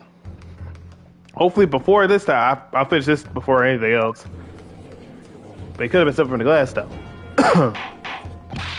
Order! Order! Order! I'm gonna... I mean, I'm gonna need some help. I'm gonna need some help. I'm kind of cooked. I'm gonna need some help. On rivals, at least, around 7, I'm kind of cooked. I need help. I need help. I can't do it by myself, bro. Like, if I gotta go out there and suffer, I can't do it, bro. Everyone on my team be sucking sometimes, bro. And on that day, who was sitting at the same table as the professor and able to slip the poison in his drink? There's only one person who could have possibly done it. Bet I clock out at 6, I'm gonna make some grilled cheeses. Right, all right, bad. That works for me. Just about Brett. It was you. Objection! This is an outrage. This is outrageous. To suggest such a thing without a scrap of evidence. Okay, then drink. Okay, then go ahead, bottles up, man. Drink up this carbonated water poison. Go ahead and drink that, buddy. Go ahead and drink that. Promise you do it. Do it. I double dog dare you to do that thing. Drink it. You little rookie imbecile. Have you even considered the delicate situation of our country finds itself in now? Have you forgotten that we have only just signed an accord of friendship with the British Empire? Have you even the vaguest inkling that your rash accusations could jeopardize the entire treaty? Objection! Shut up, old man. This is not a political arena. This is a trial to determine one individual's guilt with respect to one crime. What? The fact that this woman is British makes no difference. We're here to determine the truth. Grr. Ahem, if I may, I will silence you forever for this disgraceful. How dare you, woman? I'll try to help you out. It is you who should be silent. Of course, madam. You are the queen. My apologies. Like, brother, he don't shut his goofy tail up. Dude out here stepping for this girl. Crazy work. Dear lady. Ah, you are Seb. Where did that come from? She just stabbed. I'm afraid I have spoken unfairly before. I offer my humblest apologies. I'm sorry, my lady. To what are you referring? This man's a complete simp. Get this man out of here. I'm telling you, Rico, man, this man be wanting every kind of girl out there. Any type of girl, he's like, oh, my lady. Like, bro, I don't know who's worse, him or Morgana. Like, dang. Morgana will talk to the eye. Like, that thing's terrible. I described your police force as inferior. But no matter how inferior they may be, you still investigated this particular point thoroughly, I believe. The bottle, I mean, Inspector, and whether it contains poison or not. Of course. You did? Have you forgotten what my guiding principle is already? I strive for a flawless investigation every time. I don't believe it. Naturally, we test the insides of the bottle and its contents. And what did you find, Inspector? I ordered a test for every toxin that's available in this country at the present time. We could not find no trace of poison of description in the bottle of carbonated water, Your Excellency. Brother, it could be from literally England. We don't know their poisons. What are we smoking on right now? What? Are you sure? The tests were meticulously carried by the chief coroner himself. No. No! Bro, dude, check out from England, bro. Look it up. I'm very grateful to all you Japanese. Of course you are.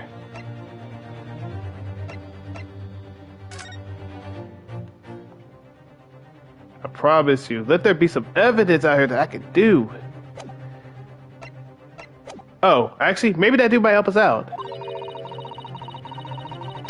Bro, I mean, to be fair, she's been saying some racist stuff behind open doors. So, I mean, honestly, I don't kind of disagree with it. I mean, I can't disagree with it. She kind of been racist the entire daggone time she's been up on the screen. You successfully established my complete innocence in this horrid affair. Thank you. But of course, dear lady, the pleasure was all ours. This game is also crap. I'm so sure. This can't be right. Everything falls into place if he was poisoned. Thank you, Counsel. I think that cross-examination has clarified everything. This prosecution has asserted a shot to the chest from this gun is the only conceivable cause of death. Furthermore, the accused, who, by his own admission, was holding this weapon, is the only possible culprit. I'm done for. The court wishes to apologize for the great inconvenience this has caused you, Miss Brett. Oh no, I'm just glad the matter is resolved. Before proceedings, I must ask the counsel for the defense. Do you have any further new evidence to present this court at this time? Kazuma? We don't got crap. I'm sorry, Ryunosuke. I have nothing more. Well, if you'll excuse me now, I really must be leaving. This is some crap, bro. Come on. Oh. So we got evidence? The baby girl came in clutch. Yes, thank you. Please wait. We got the baby girl in here. She's gonna come in clutch real quick. Hold on, wait a minute. Isn't that? What is the meaning of this? This is my trial. Forgive me for intruding on court proceedings, Your Excellency. Susato Mikatoba, Judicial Assistant to the Defense. Mikatoba? She's got that dog in her. In my darkest hour, nowhere left to go, she appeared like a bolt of lightning. And in her hand, she carried a small package wrapped in furoshiki cloth. I can't say the name right, I'm sorry. I'm about to get butchered everywhere with the name. The name's gonna already get butchered. To be continued. And how long have I been streaming for? An hour and 45 minutes? Dang.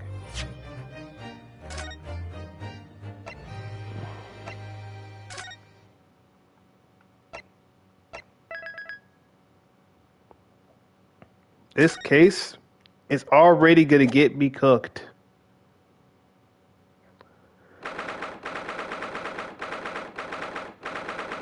November 22nd, 1:14 p.m. The Supreme Court of Judicature, Courtroom 2. And it sounds weird. I don't know why people have to say that name. Okay, baby girl, cook for me, man. Please, I'm about to get cooked if I don't get help. Hey, give me some help. Well, I understand that you are a judicial assistant to the defense, but why this sudden ingress into my courtroom? A judicial assistant? A woman, and a woman no less. You're a loser. I ain't gonna lie, that kind of sounds sexist.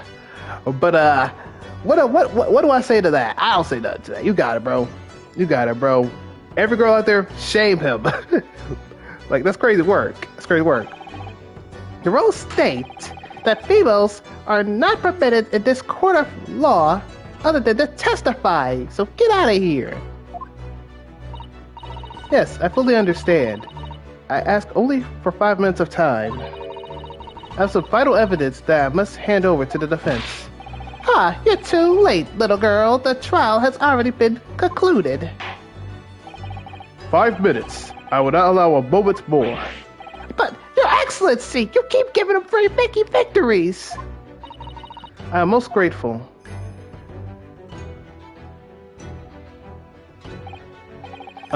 Who exactly are you? I'm sorry, there's no time. Please, simply accept this for now. What is it? A report about something? Written in English? It's Jezebel's Brett's research. The Englishwoman's. After the trial resumed earlier, I hurried back to the university. I went to Dr. Wilson's laboratory in the medical faculty and borrowed this paper. Oh yes, that's right. Miss Brett was studying under the professor, wasn't she? So, does this research, whatever it is, have something to do with the case? I'm afraid I don't know. I haven't been able to listen to the proceedings of the trial myself. Oh, no, of course not. Special characteristics of curare and its effects on human subjects. Interesting. Curare? What's that? I've never heard of that word before. Not even me. Time's up! The prosecution demands the immediate removal of this female trespasser from the courtroom. There was too little for me to read with the details, but I've summarized what I could on a note just inside the cover. If you think it would be valuable, please cast your eyes over it. This will be wonderful. Thank you. Spell report has been entered to the courtroom. Goodbye then, and good luck. Appreciate it. You've had long enough, Counsel. We cannot detain our English guests any longer. Hey, I got evidence. Wait, oh my goodness, can this guy stop talking about evidence? As the prosecution and the defendants, now one last time. Does either side have any further evidence to present to the court? I presume not, but... Let me actually look. A poison made from the south bark of trees in the jungle of South America. Hunters use it in ancient times. Effects instant paralysis of the entire body and subsequent death, even in a minute's dose. Dang. The above mentioned when the oh my goodness, a blowpipe dart. It's believed its access application is and aesthetics.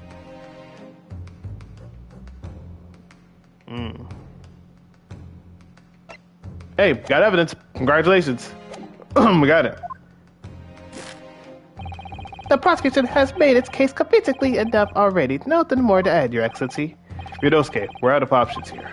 This really is our very last chance. Yes, I know. Your Excellency, the defense does have new evidence. Oh, brother. That look. The unyielding stare of the true Japanese warrior. He got that dog in him. I told you, Chad.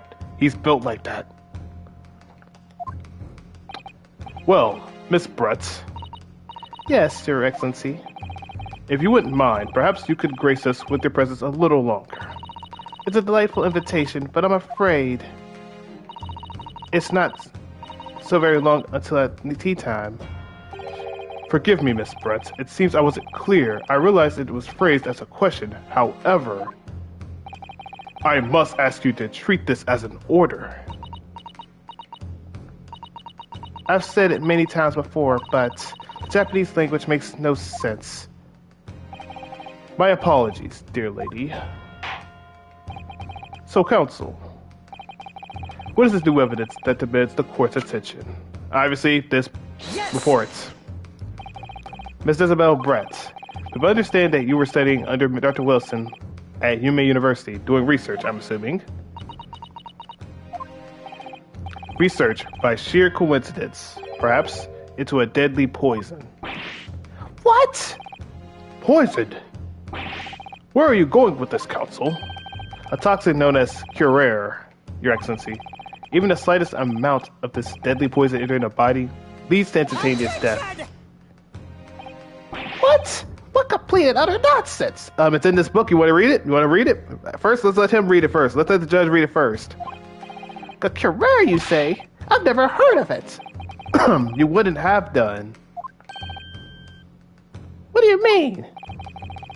I mean that you wouldn't have heard of Curer before for one very simple reason. It doesn't exist in our country. It doesn't exist. Correct. Which means, no matter what test the police could do for toxins, they'd never identify a Curer. Why? Because there is no test available here that could identify the presence of this highly deadly poison. What? Hit him with the what? it's order, order, order. Council, does this deadly poison truly exist? According to the reports authorized by the visiting research student from England, Curer has been long used by the tribespeople of South America as a poison to lace their arrows. It seems that it's reasonable well enough known among European doctors and scientists. To lace their arrows? The reports state that this is produced from the extract of a tree that grows deep in the Amazonian jungle, and it was first brought back to Europe at the turn of the century by explorers. It claims that animals trapped by arrows laced with Curer suffer instant death. Doesn't that about sum it up, Miss Brett? Yeah, you would know about this, right? I mean, this is your book. This is like your evidence book, right? This is your report. And you're kind of cooked there, yeah. Attention! Trumpery! These aspirations are utter trumpery. To start with, if the victim had been administered some of this so-called deadly poison, he would have immediately been squirming and writhing in pain. The other diners would have noticed it.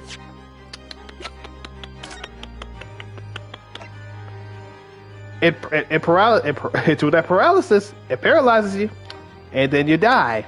It paralyzes you. That's true. What do you say to that, Inspector?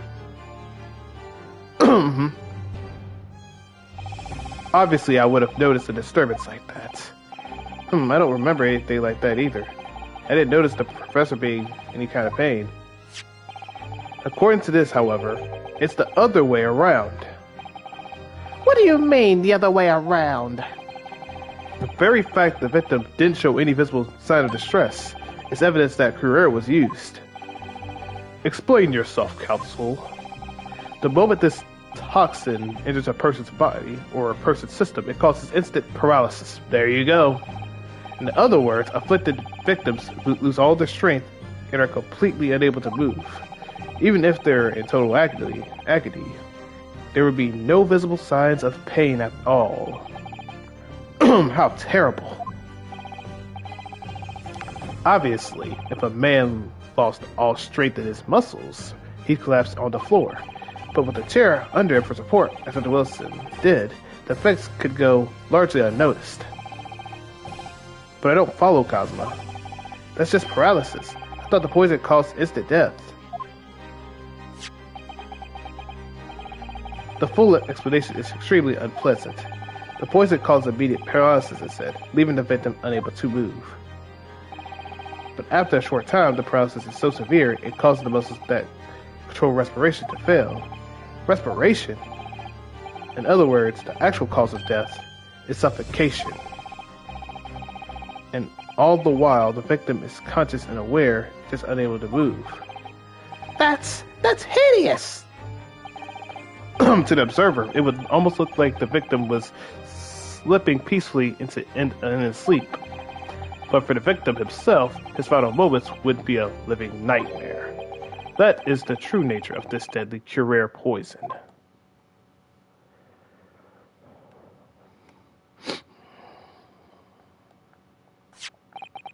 And you're suggesting that this bottle, Counsel, actually contains this terrifying poison? Attention! This is all very convenient, isn't it? A hetero unknown poison for which there is no means of testing? What a happy tale for the defense. If I may.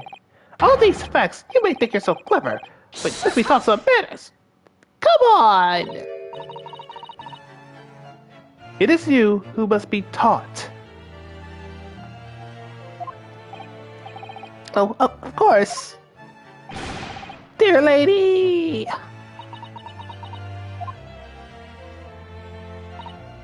So, this is how you Japanese behave, is it?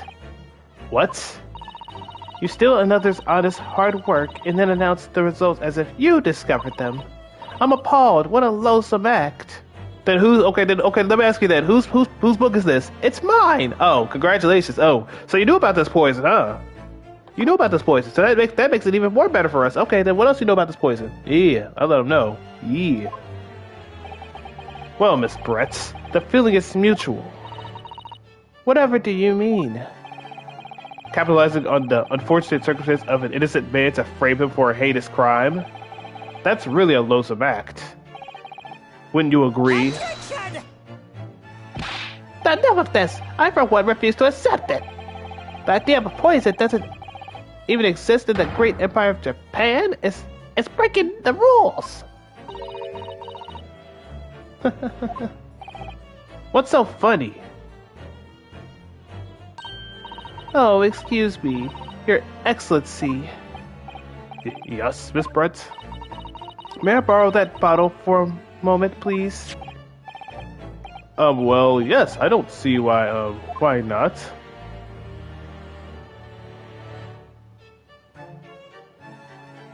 You're gonna drink it?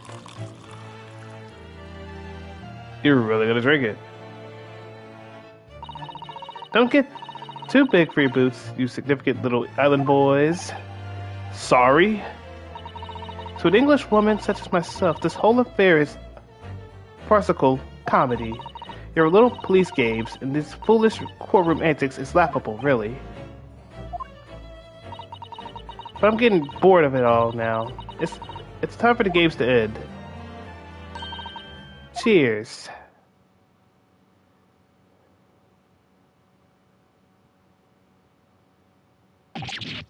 Wait, what? What are you doing?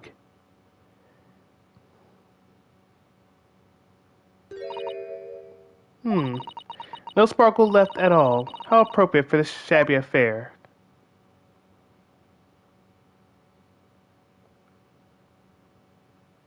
Ah, she just drank that thing. Okay, I guess there's no poison in there.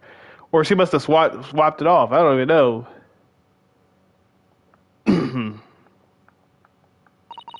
Goodness. Whatever is the matter, you all look quite stunned. So, no cure. The bottle was clean. Is that what you're trying to say? You look quite incredulous, little boy. But of course, that's the simple truth. Thank you for presenting the findings of my research so concisely here in this grand venue. Most kind. Grr. Thank you, waiter. Now then, Your Excellency. Yes, Miss Brett. I should like to be excused now, please. I think I have given more than enough of my time for the furtherance of friendship between our countries. Oh, yes, dear lady. We are most gratified with all the assistance you've been given. This doesn't make any sense. There has to be a poison in that bottle. So how did she... how did she swallow a whole glass and live to tell the tale? I don't understand it. Well, I suppose if there's nothing else, this little Far Eastern charade will make for a most interesting conversation at the next party if I attend in London. There has to be poison in that bottle. Doesn't there? But there couldn't have been, because otherwise she would have killed over dead. Come on, Renosuke. We have all the clues now. That bottle of water.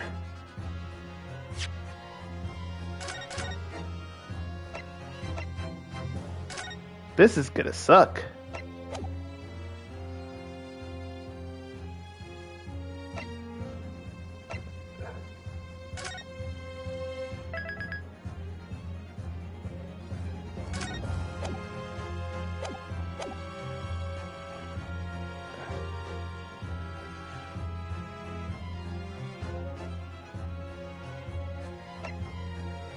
Contains no poison. As I thought, There's no poison in that bottle. What? Why, Rinosuke? Isn't it obvious? If there's any poison in there, she'd be dead by now. Sometimes, your unadulterated naivety really astounds me. Sometimes, it is in need of good staining. It's until it is as your dark outfit in the ways of the world. Oh, is that what the code is supposed to represent?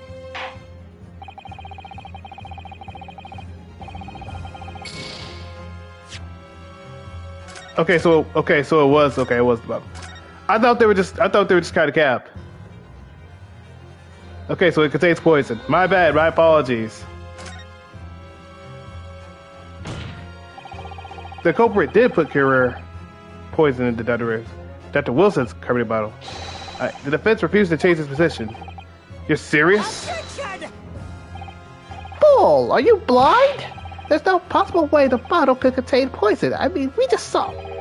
Miss Brett drinking the water from it? That's right, which rather complicates your argument, I think. And I believe that the complication can be explained. How, exactly? I'm not gonna lie. The game has confused me so bad, I don't know. Like, I wanted to say there was poison, but I was like, bro, how am I gonna mention it? How's it gonna be poison in there? Wait, hold on. Wait.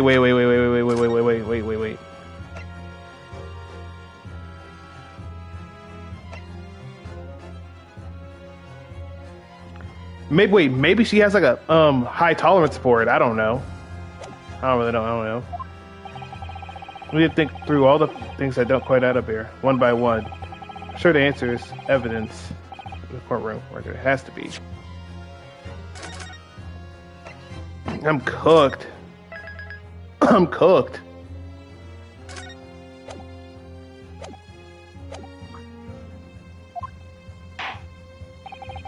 Very well. If the defense truly intends to assert this claim, then I must ask you to support your assertion in the evidence.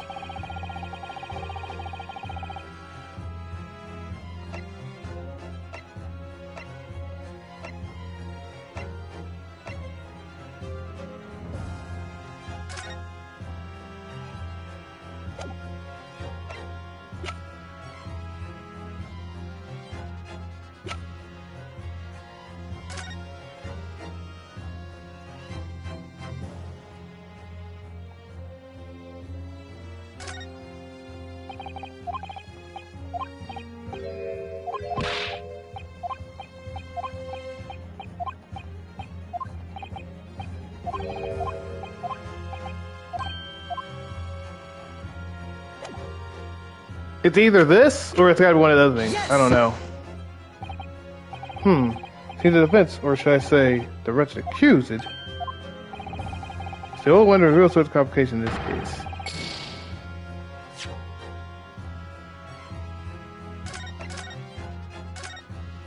Okay, it's not that then. Okay. Alright, my bad. I'm doing this just in case, I ain't gonna lie. Alright.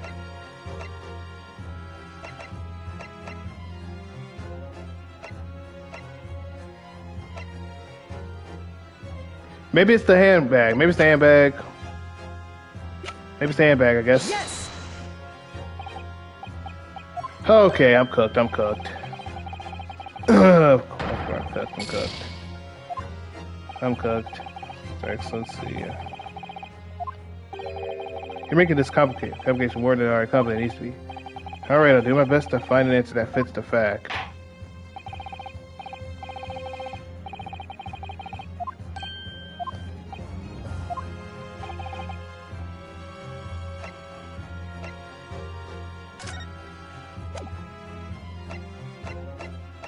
Okay, is it the report?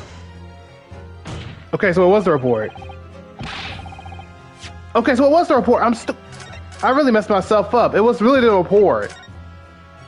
It was the report. I'm stupid. It was literally the report. That's my bad. I really wasn't thinking it was the report. I was just being stupid. Like, man, it's not the report. Hold on, let me see. Does she have like a immune thing to it?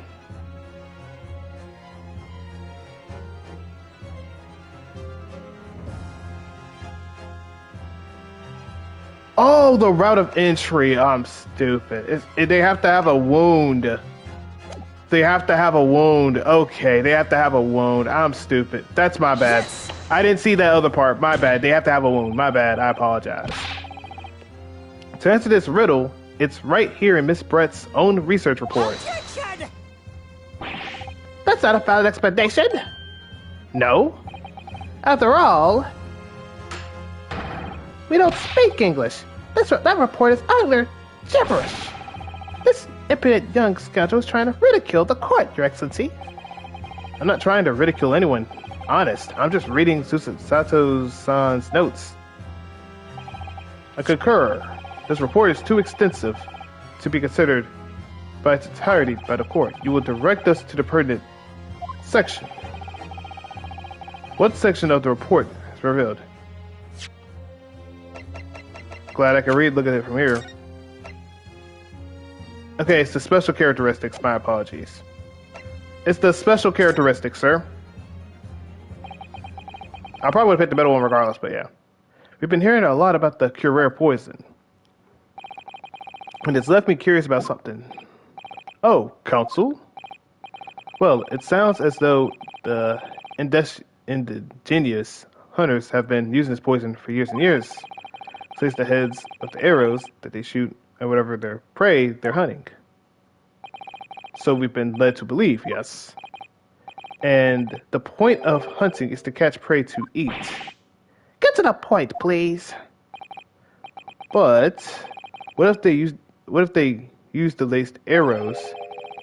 Doesn't that mean there's a trace of poison left in the prey the hunters are going to eat? Yes, good point.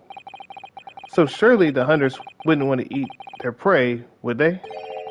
Because then they'd be eating poison. Good gracious, Counsel. Now that would be madness. But I actually found the answer to this conundrum in this research paper here. Under special characteristics, it says this. The poison starts to work after entering the body through a wound. Through a wound, you say? And that's the part I messed up. That's the only reason I didn't pick that one, because I didn't see that part fully. I wasn't even paying attention to that. Because what I was looking at, I looked at a few things. I was looking at this, right? I looked at the top. I never looked at the bottom at all. And I looked at the top here and the bottom here, but I never checked the actual bottom for the route of entry. I didn't check that. I wasn't even paying attention to that. Through a wound, you say? I see. That makes sense. Yes. The mention of the particular detail seems a little strange to me, though. But it all makes sense when you interpret what's written like this.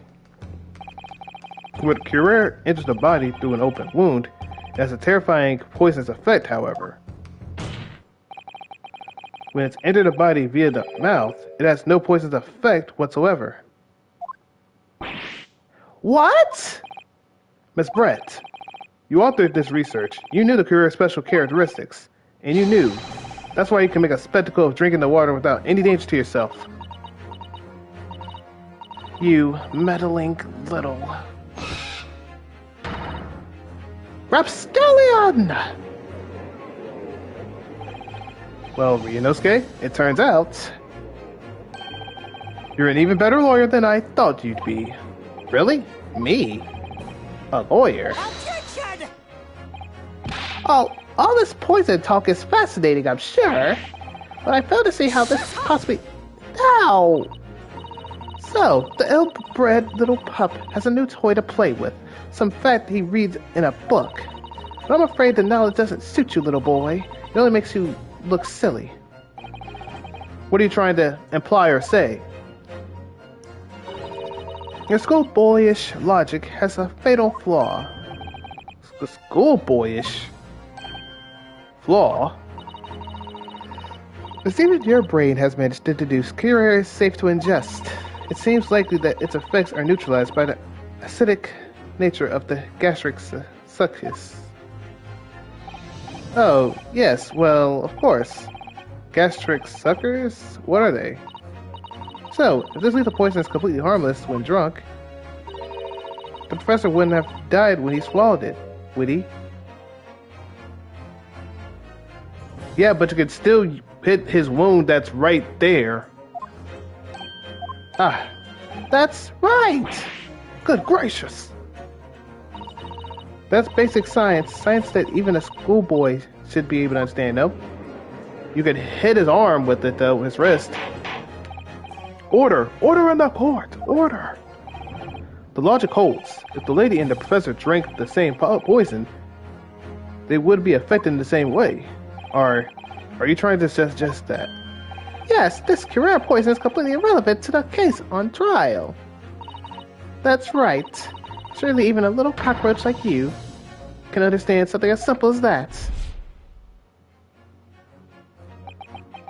You're kind of gooped, because guess what? You made it even better of why he could be killed. He could be killed. What is this? Welling up inside me. I've never felt it like this before. It's a sort of conviction to break down all the discrepancies. It's so intense, almost rage-like.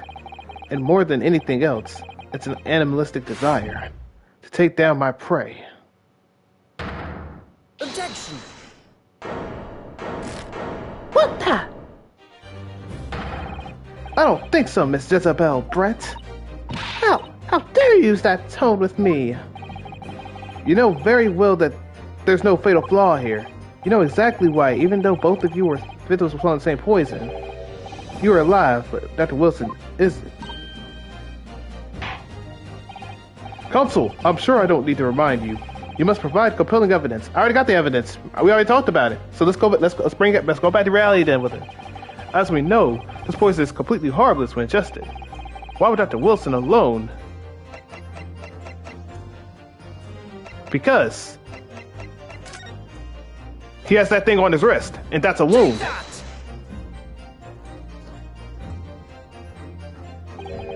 I'm sorry, counsel, but the slipshod manner in which you toss evidence before the court does not inspire confidence. Huh? What? Listen, Ryunosuke. There's no need to overthink. What the? We know the Curare toxin only comes into play when the poison enters the body. Yes, the wound is right there. Don't you see it? The wound is there. Look. Okay, hold up, my bad. Because you see this? That thing is a wound. Wait, so that can only mean that when Dr. Wilson drank this glass of water, must have had a wound somewhere there. Yes, that's what I'm pointing at.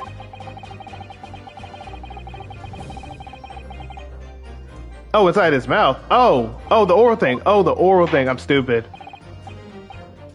Okay, my bad. You're right. My bad. Oh, my bad. You're right. Medical report. My bad. You're right.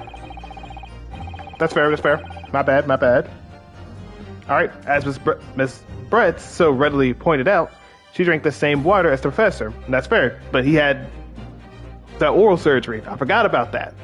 I was thinking about the oral thing. That's my bad. The molar thing. I wasn't thinking about that. My bad. I was like, bro, I got the evidence right here. They're like, yeah, no, that's not it. However, there was a fundamental and fatal difference between the two diners. A fatal difference. The toxin's effects of the Curare are only felt when the poison enters the body through an open wound, and that molar was the wound. For a healthy person with no injuries, drinking it is completely harmless. But what if there was a wound inside the mouth of the person drinking the poisoned water? Inside? Yes, like the wound you might have if you just had been to the dentist and had a tooth extracted, for example. Miss Brett, you acknowledged many times in your testimony already that you were well aware of Dr. Wilson's dental appointment that day. You mentioned it clear as day. So that's it. You used that knowledge to orchestrate this.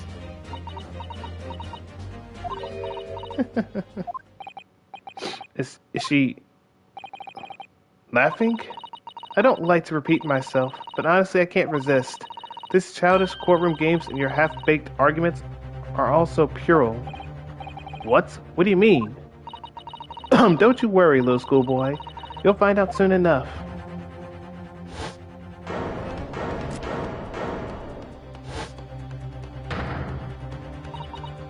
You see, when you leave vital evidence lying around, you never know what might happen to it. No! I mean, it could just slip. Bro, really? Oh dear, how careless of me. I'm afraid some crucial evidence may have just been tragically destroyed. Can she not go to... What? Nah, you should be in jail for that. Really? That should be in jail. In the Supreme Court, what a terrible blunder. Officer, what are you waiting for? Collect as much of that water from that broken bottle as possible at once. She should be in jail for that. That's breaking evidence. You're wasting your time.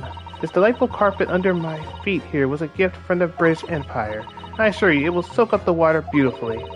You have neither the technology nor the presence of mind to recover it. How could you? You won't get away with this. You can thump the bench and shout as much as you like, little boy, but I'm afraid we'll never know now, will we? If there's really poison in that bottle, or not, you. And let's not forget, we still have some very compelling evidence left intact. You literally are cheating, bro. You're cheating. It's not right, counsel of the prosecution. Oh, of course, of course. You're referring to the photographic print, I presume, dear lady. That's right. And really, look at the photograph. It's clear as day, isn't it? The poor professor was sitting with his back to me. So of course the only person who could have shot him from the front is the little schoolboy. Okay, so can I ask a question then? Why was the bullet not through him? If the way I was right there to him, the bullet would just go straight through him. So can you explain that? Objection! No, you killed the victim that day. You think you're rare. And then in order to frame Ryunosuke Haru for the crime, you waited until he picked up the pistol you arranged for him on the floor before you shot the professor's dead body in the chest with your own hidden gun. Then in the confusion that followed, all you had to do was turn the dead person around in his chair. You see, you had every opportunity to commit this murder. What a wonderful imagination you have, young man. A hidden gun, you say? And I shot the professor's dead body, did I? It's your hat. Well, I'm terribly sorry, but you don't have a shred of evidence. You're right, but can I ask you one little favor? Can you lift up that big hat you got going up there? Lift up the hat. Yeah, lift up that hat. Exactly. And as you have nothing to support your wild claims, the prosecution's stance remains unchanged. Can I ask you a favor then? Can you tell her to remove that hat? Yeah, remove the hat. Yeah, remove it. If it's not that bad, I'll let you leave right here, right now. Let me see all the pieces of the hat. The victim, Dr. John H. Wilson, was killed by a gunshot to the chest.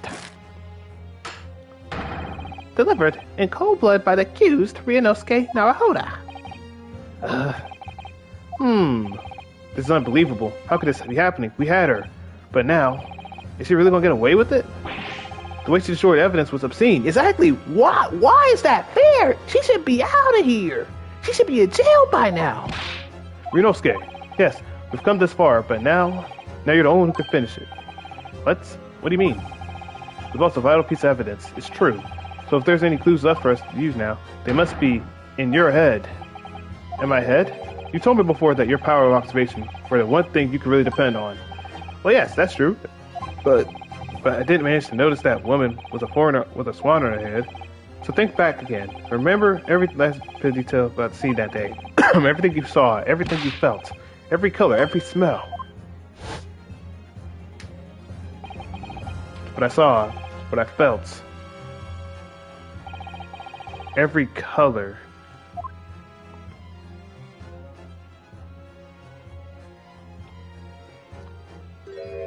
There's blood. Is Cosmo right? Something in the vibrant memory of this same thing in my head? Could there be another clue to expose the identity of Dr. Wilson's killer? There's a clue. Actually, Cosmo, I think I might have something. Thinking back over everything I saw, I think I must cut another clue. Ha ha ha. You always have something up your sleeve, don't you, Ryunosuke? Come on then, let's wipe that smug smile off that Englishwoman's face with some evidence. Alright, I can't wait. It's been niggling me for a while that something feels amiss in the memories of that day. Let's do it.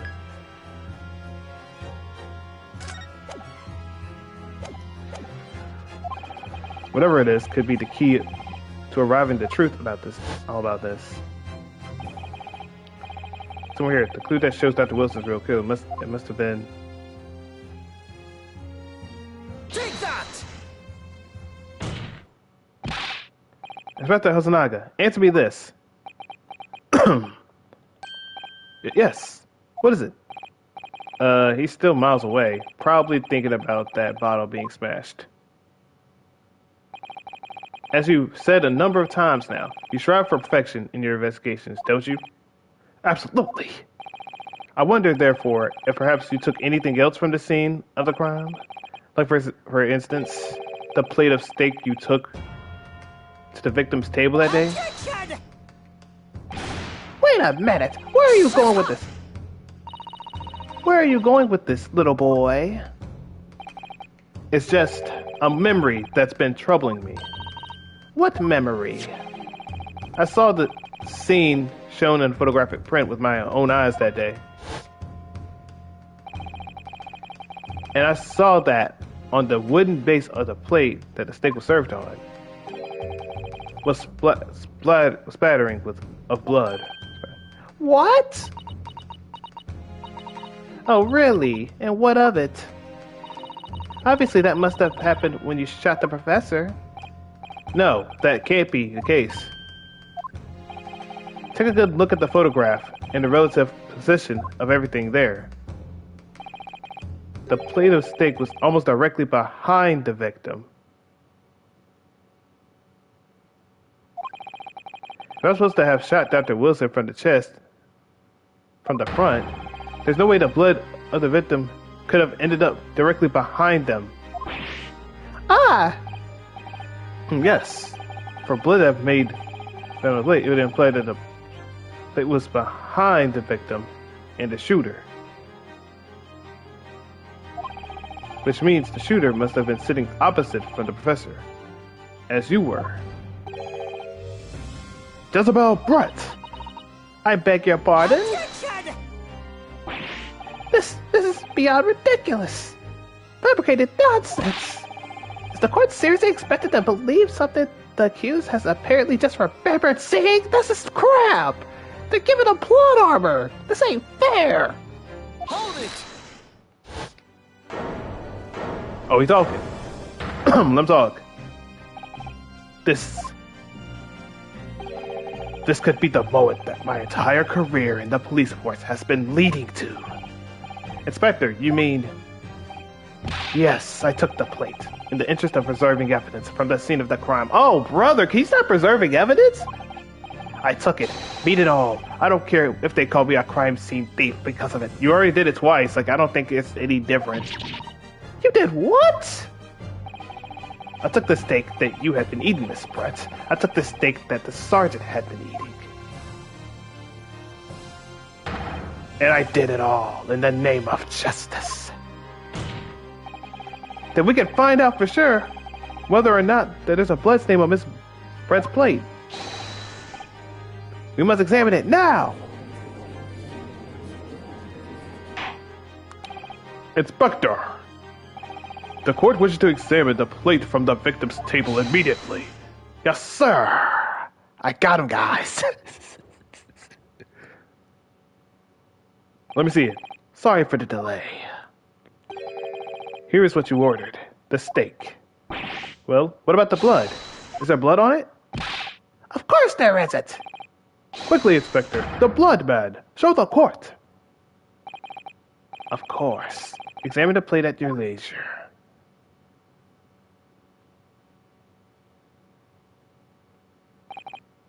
No blood. Did you clean up the blood, bro? I ain't gonna lie. Did you clean up the blood? No blood anywhere.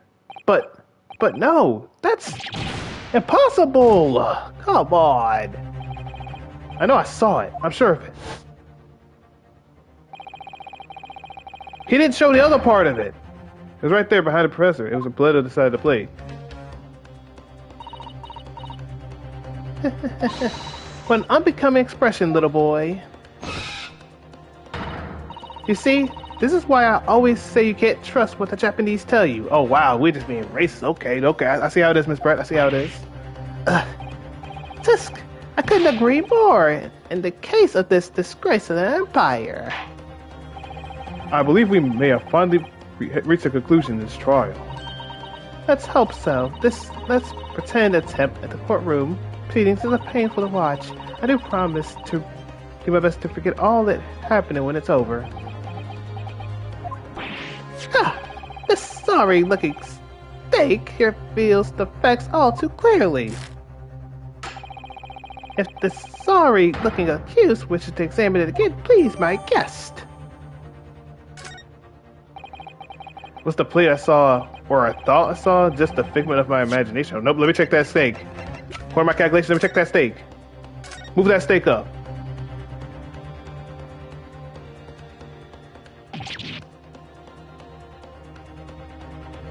Is that other dude's steak? Huh? What in the world is this? I think it's a coupon coin.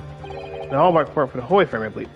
Dude, that's the other dude's daggone steak. I knew it. That's the other dude's steak. That's not the other dude's steak. Come on. No, I don't mean what it is. What is it? I mean, what's it doing there? Wait, did you say it was a Hoy Koban? Yes, and apart from the meat juices, it seems to be in good condition. I imagine it was very valuable. This isn't the first time today that there's been talk about Hobai corn.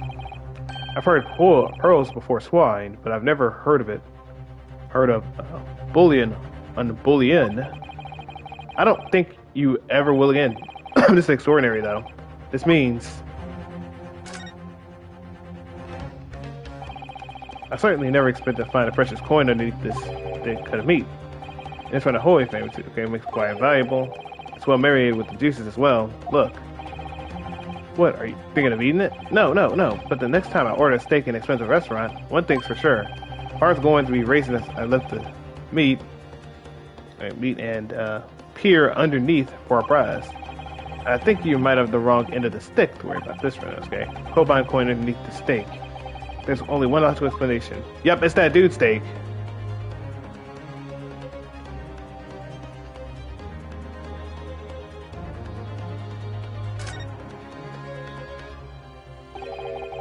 It's emblem on the side of the plate. Is it a cat? Dude, it's a cow, bro. A cow or like a bull or something, bro. Come on now. Most likely because the restaurant's signature dish is beef steak, which is kind of honestly fair. Get a cow or a bull with it, you know what I'm saying? Get something with it, though. Come on now. How you gonna say it's a cat, though? It's crazy work. Like, that does not look like a cat by any means. Alright, it seems a lot of different restaurants have their own unique tableware. This is the symbol of Le Carnaval, is it? Alright. This is it now. I've lost. Rinosuke. It's not over yet. Not until the final gavel. Never stop believing in yourself. Keep looking forward, no matter what. Believe in myself? Really? Maybe I should at least examine this evidence before myself. The evidence requested by the defense has not been shown by Mike in any way. I presume any further examinations of evidence will be unnecessary. Does the defense have any objections? That bloodstain was going to clinch the trial for me. Can this plate of steak reveal any other clues at all? There's another clue. There's another clue. No, there's another clue. Excellency, please wait. This plate of beef is hiding another clue. Another clue that will reveal the shocking truth. Oh, brother, this guy stinks. The only thing that's shocking here is your unhealthy fascination of beef steak. You need to go home. Your Excellency, I think I've made myself clear, haven't I? I will not be allowed to turn a blind eye any more unnecessary procrastination in this trial. I'm sorry, Miss Brett, but we must ensure as a thorough examination of this evidence. I will not give a ruling until I'm completely satisfied that all reasonable doubt has been dispelled. I see. As a newly affirmed ally of my country, that's still your position, is it? Thank you, Your Excellency. Counsel for the defense, you will now clearly show what you're alluding to.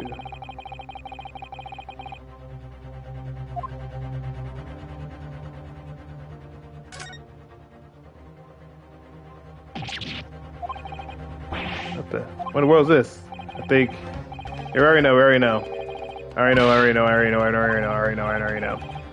I already know. I already examined it. I'm already examined it. We're good. I'm not reading this part again. I already read this part. I'm not doing it again.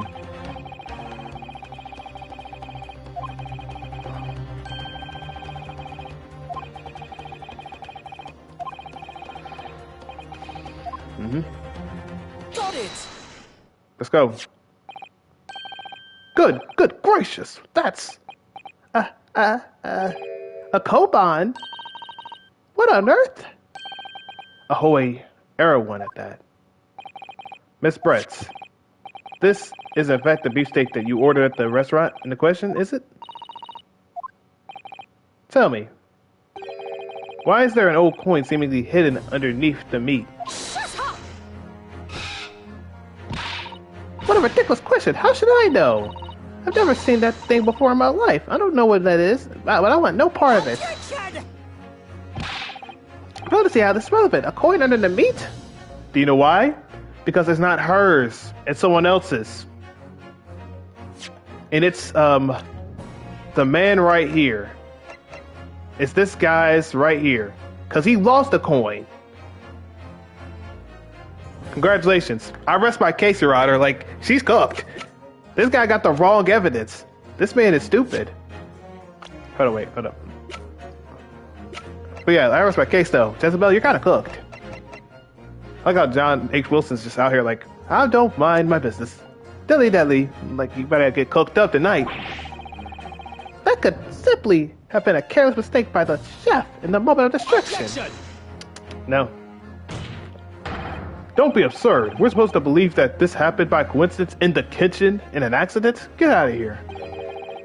A rare Hoei Koban just happens to be underneath that piece of steak. If this turns out to be irrelevant to the case, I'll rip up my ticket to Great Britain right now. He's like, this thing is cap. He's right. It can't be a coincidence. Your Excellency. Yes, Counsel. A rare Hoei Koban just happened to be underneath that piece of steak. If this turns out to be irrelevant to the case, I'll give him my lawyer job right now. By all means, don't let us stop you. No one invited you anyway. Get out of here. He said, we don't want you here. He literally said,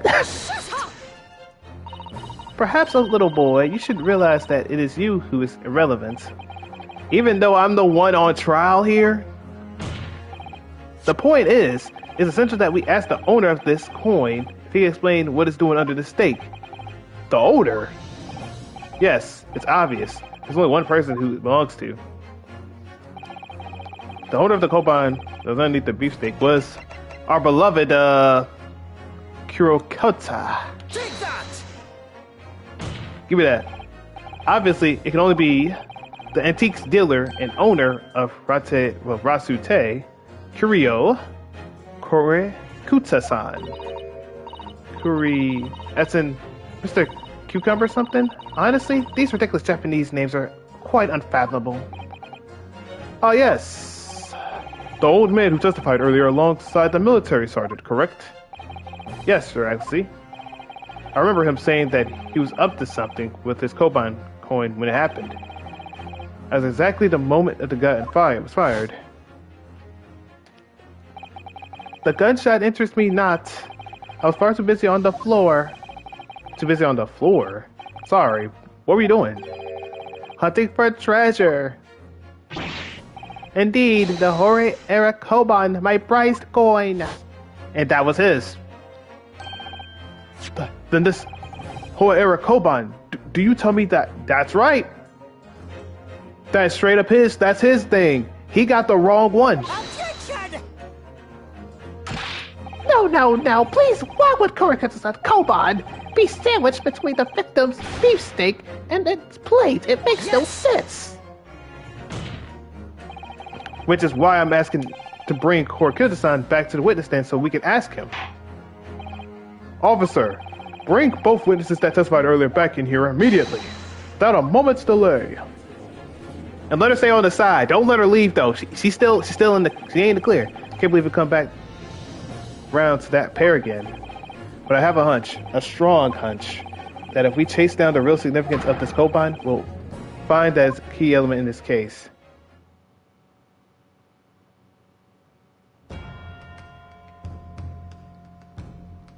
We're not here to talk about you. We're here to talk about you, sir.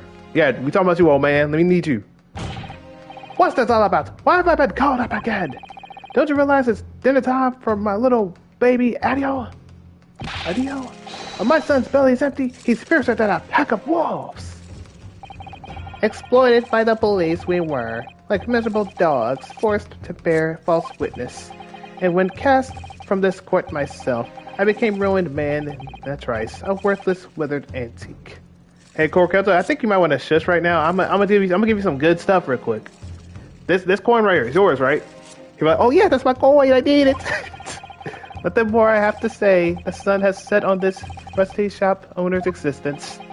Be that as it may, Korokutsu-san, something has come up in the light that requires your clarification.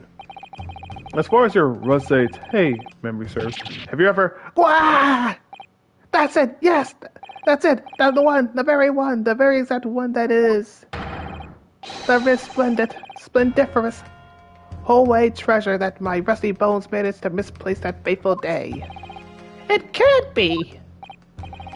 That's I thought. Young man, enlighten this decrepit old fool. Put me out of my misery. Where was my treasure? Where was it dropped? Oh, I'm not sure if it was dropped anywhere. We found your coin sandwiched between a beef steak in its plate, soaking in the seasoned meat's juice. Sandwiched? Soaking? Seriously? Clearly, it couldn't have fallen there by accident, which means somebody must have hidden it there on purpose. Somebody concealed my whole treasure between a slab of meat and a metal plate? Who would do such a thing? Such an unconsensuous thing. I don't know what to say. Can we get this old guy out of here? Excuse me. Could I say something? Yes, of course. Proceed, Inspector Hosonaga. I mentioned this earlier on the trial, but I was working undercover in the restaurant in order to investigate another case. Alright, Jan.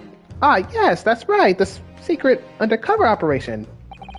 A Carnival is a high-class Western cuisine restaurant. It attracts wealthy diners, including many foreigners. Recently, there have been runs of similar executed thefts targeting the restaurant's rich clientele. A number of such incidents have been reported to the police bureau. Wicked crimes indeed. We wanted to nip the case in the bud quickly, especially with so many foreigners being affected. So that's why you were sent undercover, is it? Yes, I took on the job of waiter in the restaurant in order to flesh out the criminal. It seems likely that this Kobine incident is the work of the same thief. So unbeknownst to us, there was a master thief at the work of the restaurant on a regular basis. The place was already the scene of the crimes, it seems. I don't know about the master thief part, but the identity of the person who stole and hid Korokitsu's Kobine is all too clear. What? What? I think the court would like to hear the Vince's view on the matter. Take that! Isabel Brett. Yes, seems like a likely candidate for a Kobine thief. No, come on, Ryunosuke, huh? You shot the Kazuma. That's what you shot to me. No one would have noticed. Even if you're a crazy fool, you couldn't have missed that. Oh crap, that's right. I'm stupid, Chad. I'm stupid. It's this dude. It's this dude. My bad. It's Nosa. My bad. I'm sorry. I was trying to go out there and say it's her immediately. Not sure what you'd be calling Korokitsu-san a crazy fool like that, Kazuma. It's you I'm calling a crazy fool. Maybe I'm on the wrong track here. I don't believe I heard you correctly, Counsel. Let me hear your opinion once more on the matter. Okay, it's Ayesa Nosa. Obviously, it can only be you. Sergeant Ayesa Nosa. What? How? How dare you? You monster! Monster? I stole that Cobine, did I? I'm the master thief of Le Carnival, am I? You're seriously accusing me of these crimes, cadet? But it wasn't me. It was Otto. Otto was the mastermind behind this. You're telling me that a baby did that? Oh, brother. You wish to blame for your own crimes on a son, an innocent little baby? It's you who's the monster, Sergeant Nosa.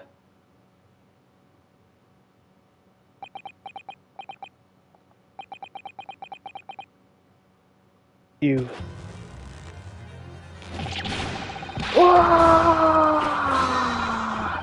Clippity cloppity cloppity clippity clop clippity clop clippity clop clippity clop.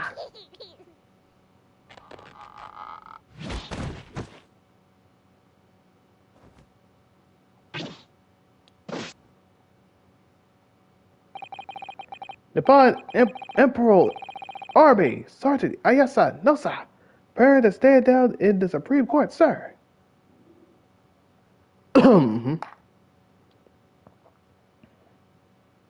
Okay. I don't care about you, little kid.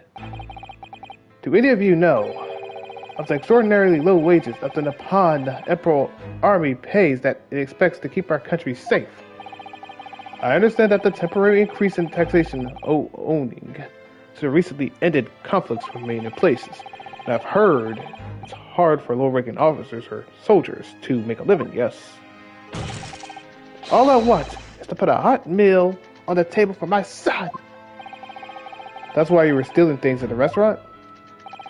The place is heaving with money. Every 3 days I'd go there and do reconnaissance for a target. I enjoy chomping my ways to a good steak at the same time. It sounds like he doesn't bother with a knife and forks even, which is worryingly believable.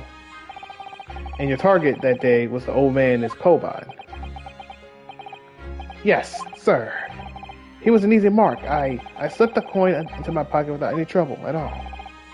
A veritable phantom thief you are. I was all set to leave the steak as I was halfway through devouring it when it happened.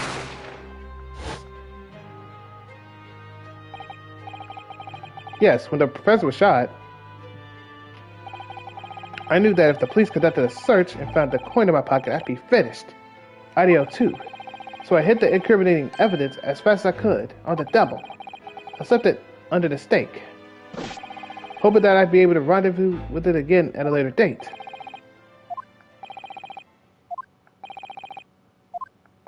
You're a bad man indeed.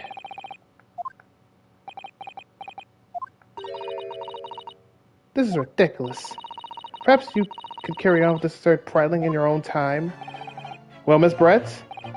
Oh, of course, dear lady, of course. How rude of us. I'm quite sure there's no need to detain you any longer at all. Ouch! May the esteemed gentlewoman please be excused, Your Excellency. I hit my head pretty hard. Indeed. The theft of the Cobine was clearly perpetrated by this baby-saddled sergeant, who would appear to be unrelated to the Dr. Wilson murder. Of course it is. Hiding a coin under a lump of meat? The sheer nonsense of such an idea astounds me. The nonsense, is it? Oof. Well, as we're picking up the steak and biting it into with using a knife and fork. It's beyond nonsense. It's pure madness. I honestly slightly have to agree with that. Very well. Now that all questions concerning this witness testimony has been answered, I see no further justification for detaining her. Miss Brett, you are free to leave. Thank you, Your Excellency. Good luck, everyone. And good day. Ryunosuke, what's the matter with you? There's no time for daydreaming. Oh no, it's just something about Miss Brett parting words there got me thinking. I can't quite work out what exactly, but something she said jarred me. I feel like there's a contradiction in there somewhere, something that quite didn't add up. If that's the case, don't just stand there thinking, make your voice heard. Sorry. You can thank me later. You can think later. But if you don't call it now, it'll be too late. The trial will be over. Hold it! Wait, Miss Brett. What is it now? I'm afraid. Just one last time. There's something I'd like to ask you. I'd like to ask you to explain the contradiction in your parting words for just a moment ago. What are you talking about? What contradiction? Attention! You just keep capping! What new student nonsense is this? Well, what parting words are you talking about, Ryunosuke? You're kind of like, I don't know, kind of confused me there, buddy.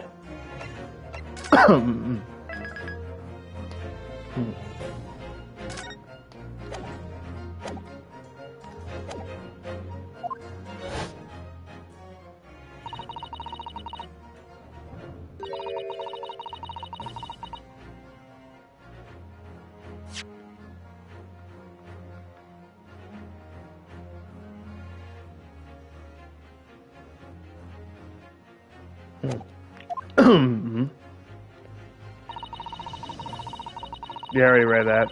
Very good. That is kind of a weird contradiction. I'm right. But she said they're exposed to undeniable contradiction. I'm going to need some evidence.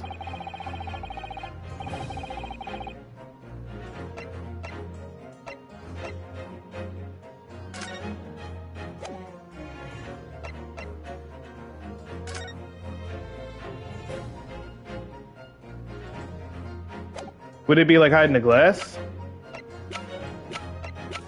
Wait, would it be the glass? We're gonna see if it is the glass. I probably got like 3 hits or 2 hits, honestly, but like, let me see something. Yeah, she contradicted herself, because look, Take that! the photograph, an handbag. It's the evidence right here. Well, Miss Brett. This attempt to incriminate me is as brutish as the sergeant's eating habits. Yes, and I'm inclined to agree. What? You really need to learn some more gentlemanly habits, little boy. Oh, brother.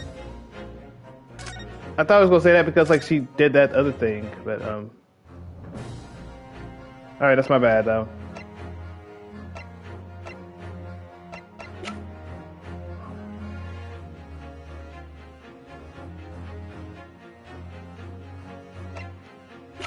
I don't really know. I'm just gonna say this. I don't really know. The steak Miss Brett just had been eating before the person was killed. Yes, go on. This is weird. Okay, I just want to see the contradiction because that kind of makes no sense to me. Miraculously, Your Excellency, the steak was on the victim's table just before the professor was killed. Now you're just splitting hairs. Not true. Doesn't something about this steak strike you as unnatural? Unnatural? What on earth do you mean? It's extremely obvious. I'm talking about the shape of the edge where it's been eaten. I see you noticed it too, Miss Brett. Notice what exactly, Counsel? Just a few moments ago, Miss Brett claimed no Englishman could ever contemplate picking up a steak and biting it without using a knife. Oh, that's what she referred to. Because yeah, if you do it like that, there is no way a steak is being used with a daggone fork and knife with this, and the steak look like this. That looks terrible. That makes no sense. That thing is atrocious. That thing is atrocious. Okay, now I see what they're trying to say. Now I see what they're trying to say. Of course she did. She's a refined English gentlewoman herself. Now take a good look at this steak, in particular the edge where it's been eaten. Look at that thing. As you can see,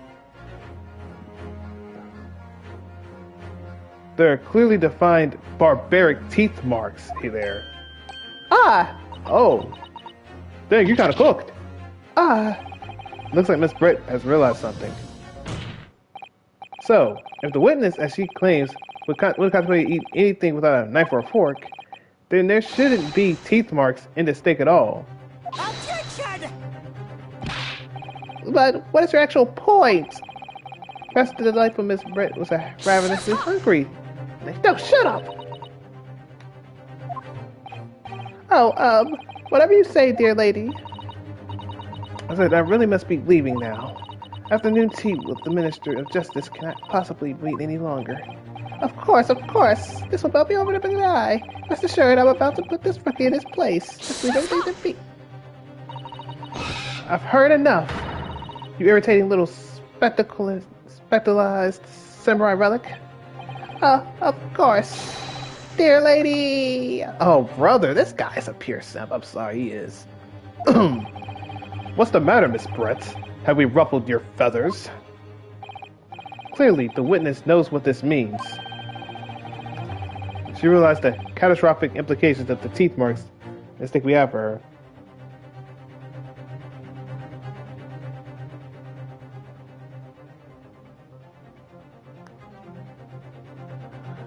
Alright, there we go. There we go, doing this. Middlescape, do you know where you're going with this? I probably do not, but hey. Yes, and now at last it's all coming together. The mysterious teeth marks. This thing has allegedly been eaten with cutlery. The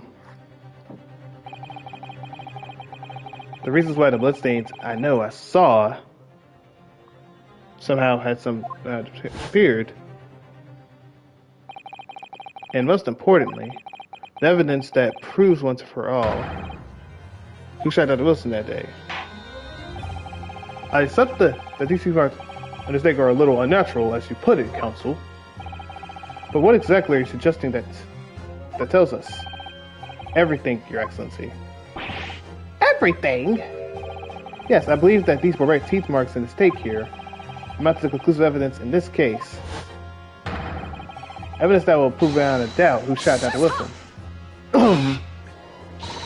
Conclusive evidence? How many times have I heard that today? You wouldn't know anything meaning of the phrase, typical Japanese empty threats. How could you be so sure? Oh, well, it's quite simple. If you really had such conclusive evidence, you would have presented it to the court a long time ago. Alright. Let me tell you something, ma'am. You ain't like that.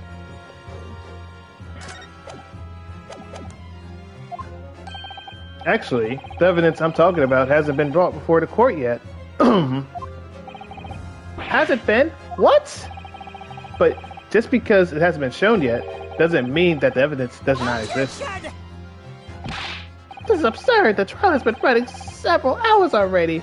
And you're saying there's evidence yet to be brought forth again? There can't be. I don't believe you. I don't. But there's someone who does have it. Someone in this very courtroom. If that person is willing to submit the piece of evidence I'm referring to, it'll solve every remaining mystery of this case. Very well. I have a feeling this will be my last request of the defense this trial.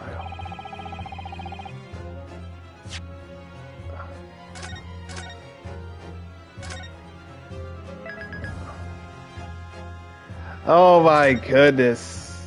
Oh my goodness, bro. It's either him, or it's gonna be the girl. Oh my, who would know this? Oh my god. Would it be you? Take that!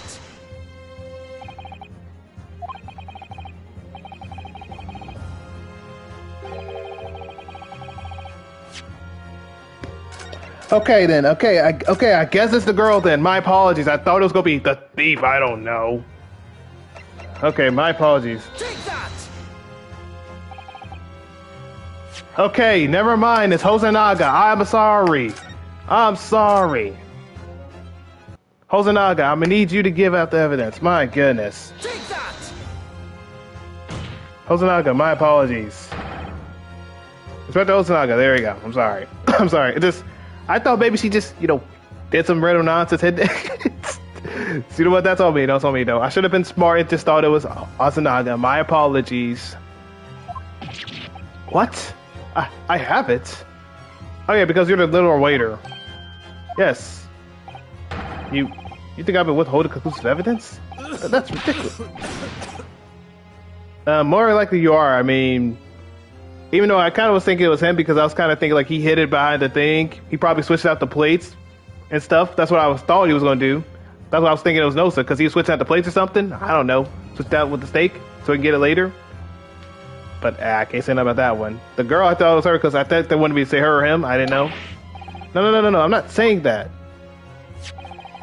Everyone's attention has been focused on this steak with the teeth marks. Yes. Now, earlier this afternoon, Sergeant Nosa told the court the following. I'd enjoyed chomping my way through a good steak. As well, he's admitted to stealing Krokudo-san's coin. He told us that he slipped under his steak. Yeah, that's what I'm saying. That's my point. That's the reason I was saying Nosa, because I was saying maybe he knew about the steak and switched it out a little bit with the coin and stuff. That's what I was kind of saying. Yeah, maybe he might know something about it. You watch it, cadet. I'm a superior officer. Sergeant Nosa, could you please confirm something for me? Was the steak you put in the coin under, in fact, your own steak? Shun. Affirmative, of course. I might be a soldier in the Emperor army, but still. I'm not brave enough to ask a foreign general lady if she'd been mind me manhandling her meal to hide something in it. In other words, the steak in the detective submitted earlier was in fact Sergeant Nosa's meal. Attention! But that makes no sense. It does. Dude, she would not go out there and use a whole bite mark on a daggone steak. The plate was taken from the victim's table. Yet the gentlewoman doesn't take bites out of her steak, nor did she have the opportunity to steal the coin. Of course I didn't steal it. To even suggest such a thing would be an affront to the entire British Empire. Well then, how do you explain this paradox? Exactly. Surely you're not going to suggest that Sergeant switched the two steaks over. I exactly am.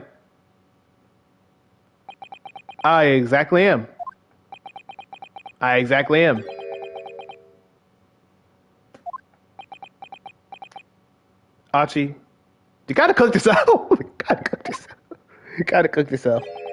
You did switch the plates, you a dummy! Well, after it happened, when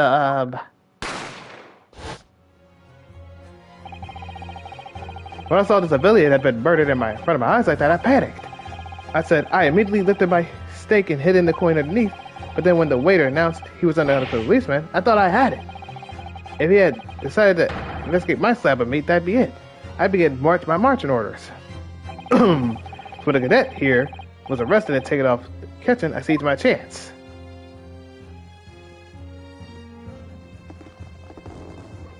Get down, kid. With military precision and timing, I switched my steak with one of the forward ladies' table. So what's yours? Because we need that one. What? You can't have. I never saw you do such a thing. It was called Operation Lightning Bolt. There was no time for strategic planning. It was do or die, I tell you. So yes, I did what had to be done. Okay, if that's the case, let me ask you a question though. If that's the case, let me ask you a question. Did you have blood on it? Because that's kind of bad if you have blood on it. Because people cannot be thinking that's like some steak sauce or nothing. Unbelievable. However, fear not, Prosecutor-san. What now? I swear on the brass buttons on my uniform that it is all I did, sir. All you did? That's plenty, Sergeant. Yes! Indeed it is. I'm gonna cook. So if Sergeant Nosa switched the plates over, it means he took Miss Brett's steak and the plate it was on back to his own table. Yes, that follows. Inspector Hosonaga. Yes. Earlier in this trial, you told the court this. You said that you have not only taken Miss Brett's steak after the incident, but also the sergeant's. That's the preserved evidence. You had to take both. Ah. That's correct. Please present it to the court now. That plate was the plate that was actually on the victim's table at the precise moment it was shot. Shut up! What could that possibly tell us now? I mean, a cold slap of tough meat, it could have the slightest bearing on the case. Objection! Shut up! No, you're not wriggling your way out of this one time, lady. I beg your pardon? Surely you're not that forgetful. Surely you remember the reason why this steak pan promised to prove such a problem for you, no? You're the ones who decided it was a problem, not me. The reason the defendant asked to see the plate was to confirm something the defendant remembers seeing. Just thinks he remembers. I'm quite sure of what I saw, Miss Pratt. On the side of the plate that was on the table directly behind Dr. Wilson, there was a clear splattering of blood from the gunshot wound to the victim's chest. I believe the defendant's memory serves him well. And now we have every evidence to prove it. The plate you were eating from, Miss Brett. Let us not prolong this any further. Inspector, you will show the evidence to court. Present the beefsteak and plate that was originally on the victim's table at the time of the incident.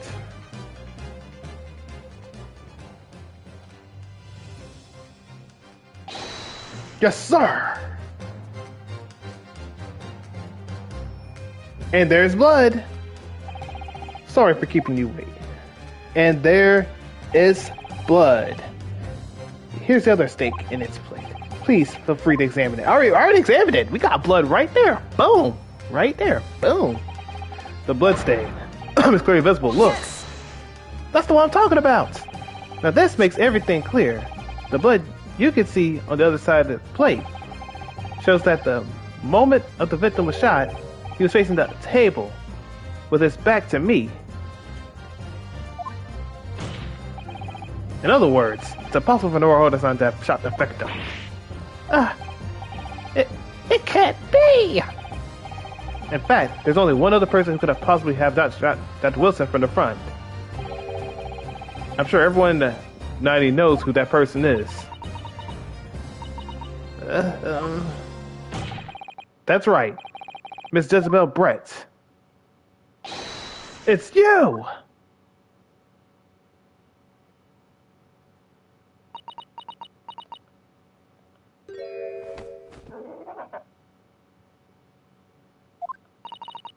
Outdone by a Japanese? Me? By a Japanese schoolboy? No, no, no! Oh, she about to crash out.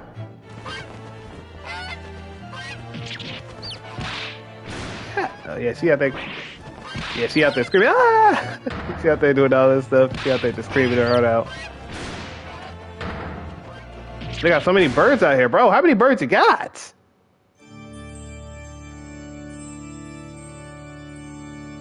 Rest in peace, because I'm gonna be going under the grave.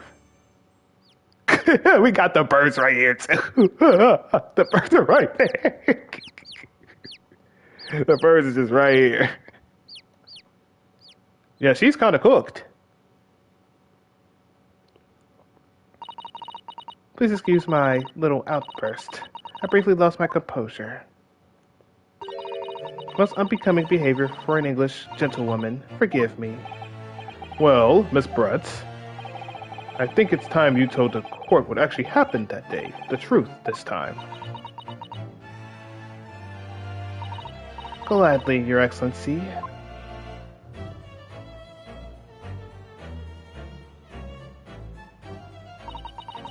It was I who took the professor's life using Curare. As you surmise, I chose that particular day for one very important reason. The professor had a dental appointment for the extraction of one of his teeth in the morning. So you planned to kill the professor, knowing that no trace of poison would be found in this water, because Curare was unheard of in Japan. Yes, of course. I never intended to remain at the restaurant for as long as I did. I only needed to see the professor take one sip of his water, and it would all be over.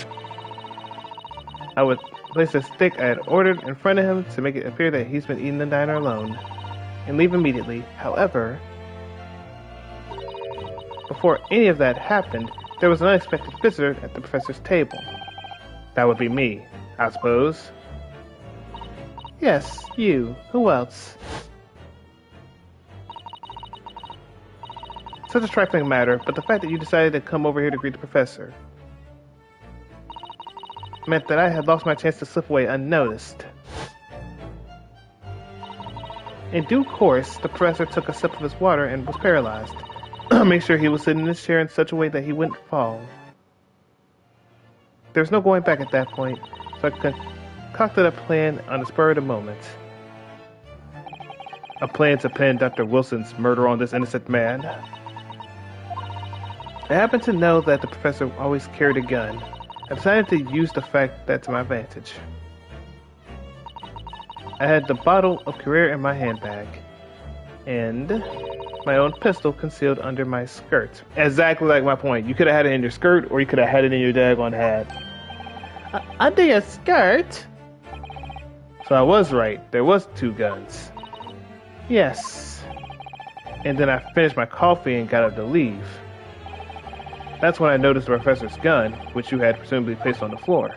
A place where you were sure that I would notice it.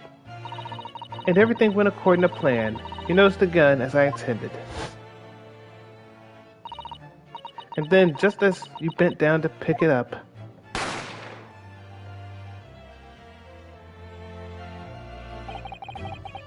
that's when you shot the professor with your own handgun. Even though at that point, he was already dead. Naturally, the gunshot caused a commotion in which the point the waiter appeared. Obviously, I assumed Naruhodo-san was the culprit and apprehended him. I took him to the pantry and that adjoined the kitchen and locked him inside. That's when I took the opportunity to turn to the professor and his chair around. Because of course, he needed to make it look like the defendant had shot Dr. Wilson from where he picked up the gun.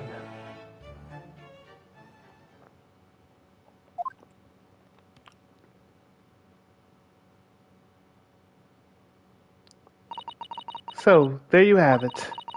This is entirely of my misdemeanor.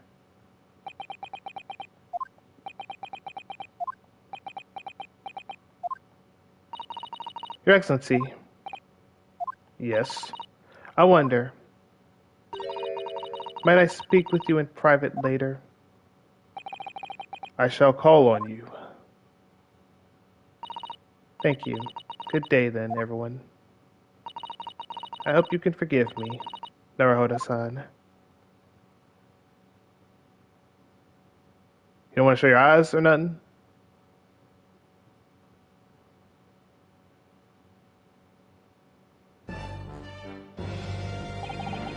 It would seem that this trial has finally run its course. I presume the prosecution is in agreement. This can't be! Takatsuchi Achi does not lose!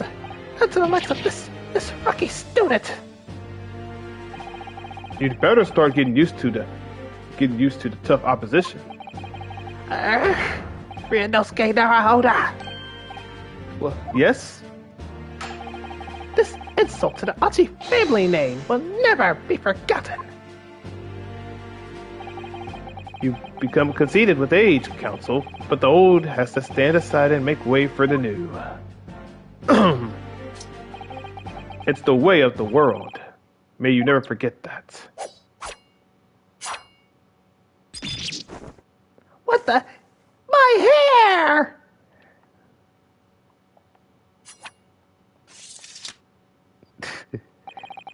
A thousand of millennia may pass, and still the Achi clan will never measure up to the Naruhodo clan. This trial in the Supreme Court of Japan will, I believe, go down history as the start of a new chapter in our country's judicial system. Despite being summoned as the accused, you, Ryunosuke Naruhodo, presented as an excellent case. I thank you, Your Excellency. The use of evidence and deduction to unravel the truth is a modern methodology. After all, it has only been a few short decades since our country has opened its doors to the wider world. But the Western idea of science are rapidly gaining acceptance here. I feel sure the science will soon bring new methods of investigation and new procedures of justice. A new future of law awaits, but what will it look like? I cannot begin to imagine. that is for the young to pursue. Kazuma Ozaki. Yes. After this trial, you are set to embark on the journey of discovery to be illustrious British Empire. Learn all you can, absorb everything of the wider world that you are able to. And do not forget to fulfill the mission imposed upon you. I understand, Your Excellency. What was that about? Why do you look so grave all of a sudden? Never mind. As for you, Ryunosuke of Naruhodo. Oh, yes. In you, I sense, how could I put it, unusual potential. I very much look forward to seeing how you carry that onward. Thank you, Your Excellency.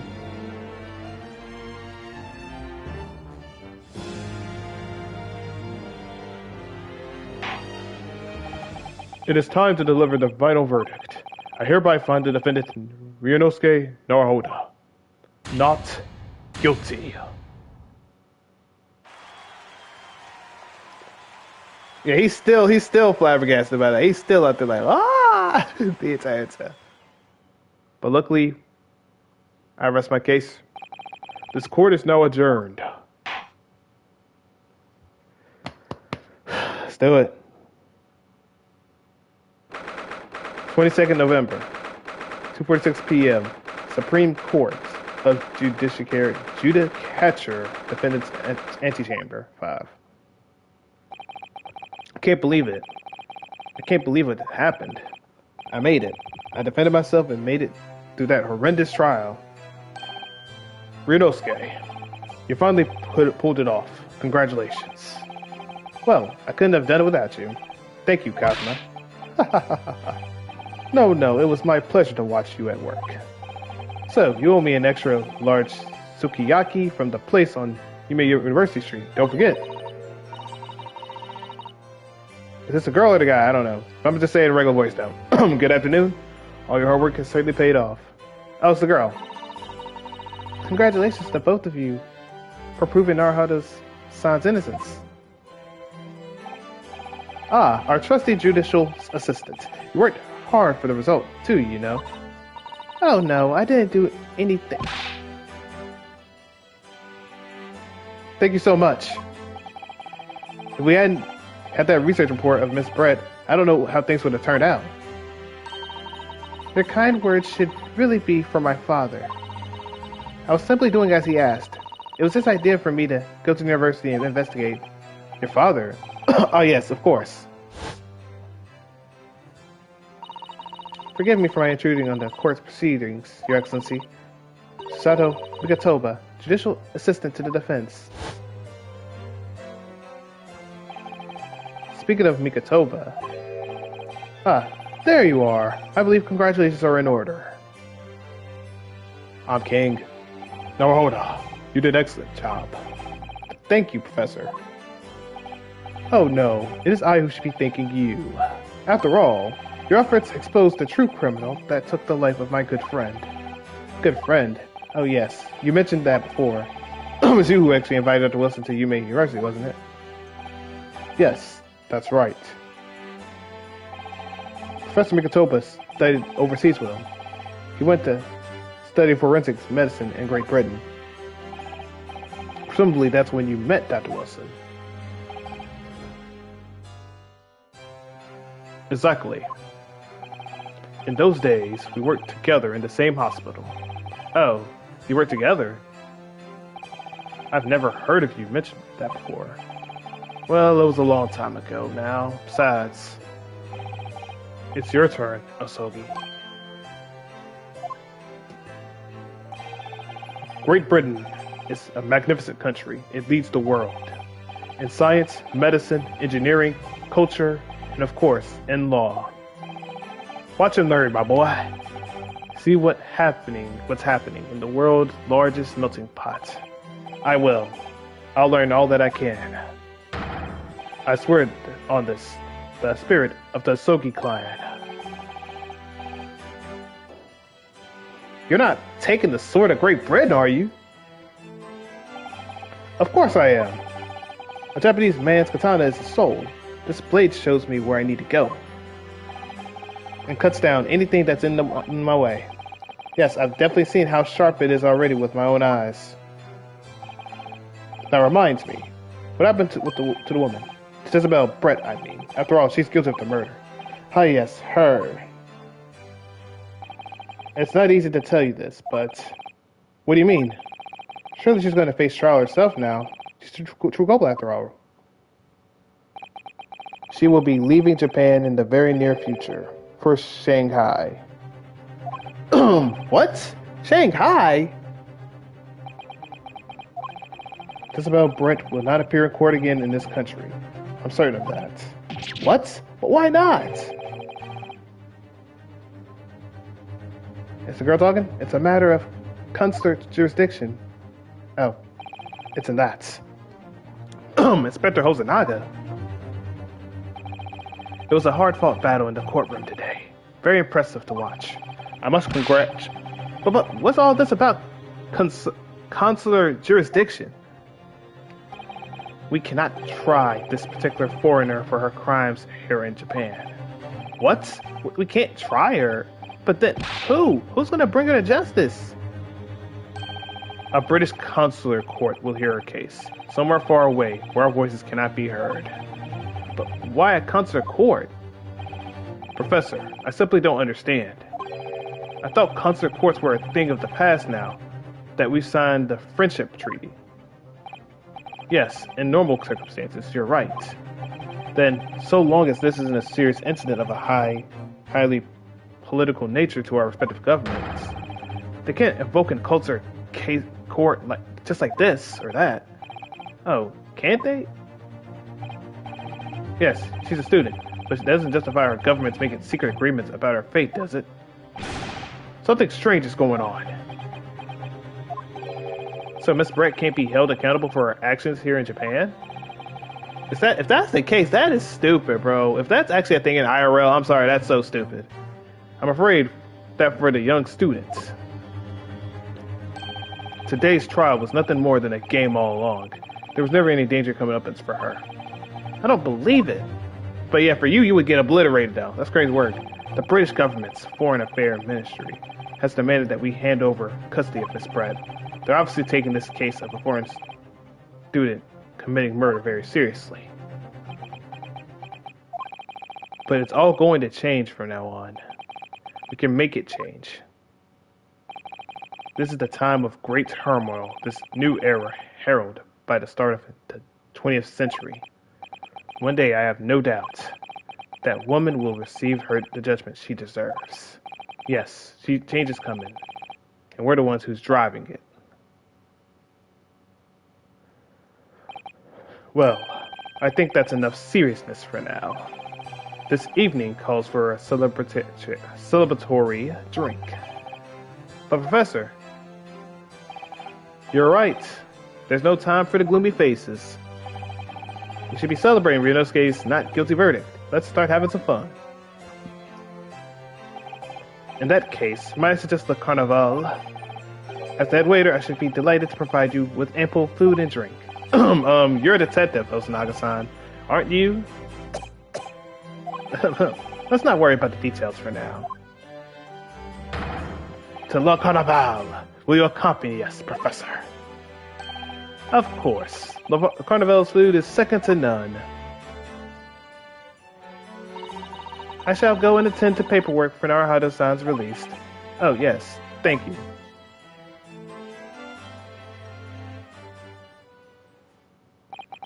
Hopefully they get rid of that other thing that's kind of crazy. But yeah, since my brother won't be tried here, I suppose that means I'll never know. I'll never find out why she killed Dr. Wilson. Kazuma.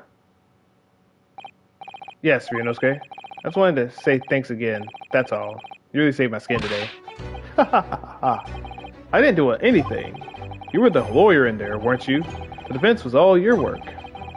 Your skills made the difference, though. One day, I bet you'll be the best lawyer in the world. I'm not so sure about that. To be honest, something kept occurring to me over and over again during that trial. I couldn't help thinking that maybe you're the one destined to become a great lawyer, not me. What? Come on, don't be serious. If I helped you today, it was only right after the very start of the trial. But you have a natural talent for it. For being a defense lawyer, I mean. Oh no, not me. All that tense verbal combat, I never want to go through that again. Ever again. I just did what you told me to do. That's all, because I knew I could trust you. That's the point. Sorry? Sorry, what do you mean by that's the point?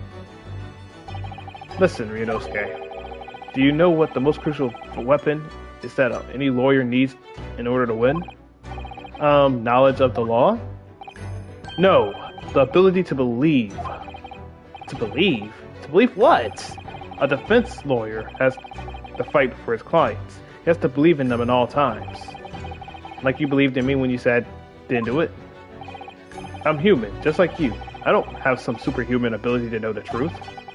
But you have to make a choice about what to believe in and stick to it when you're defending someone. Sometimes in the courtroom, you can really be backed into a corner. But being able to remain faithful to what you chose to believe in, even then, well, that's not something anyone can just do. It takes a special kind of person. Believing in your client. Just look at today's trial. I'm a student lawyer with precious little real experience, but you never stopped believing in me. Well, you face seemingly hopeless situations time and again, but you never stopped looking for the truth. And in the end, you found it through your own efforts. And because you never stopped believing in me. Thanks, Kazuma.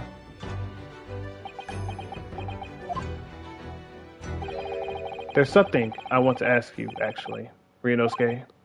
Well, it's a favor, really. Something very important to me. It sounds serious. What is it? Ah, you're still out. You're still here, are you? Oh, Inspector Hosonaga.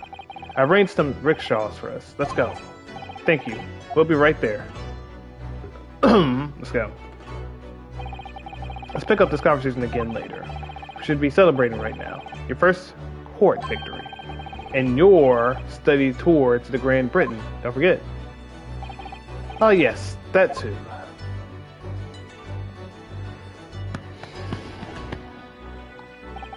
So my very first trial came to an end. It was all hard for no reason. Kazuma, Professor Mikutova, Susato-san, who acted as my assistant, Inspector Hosonaga, who didn't really play much of a part, but still. It's like, oh crap, what'd I do? It's because of the help and support of all these people that I managed to get through that trial. But more importantly, Kazuma had managed to ask his favor of me. Little did I realize just how much it would change my life.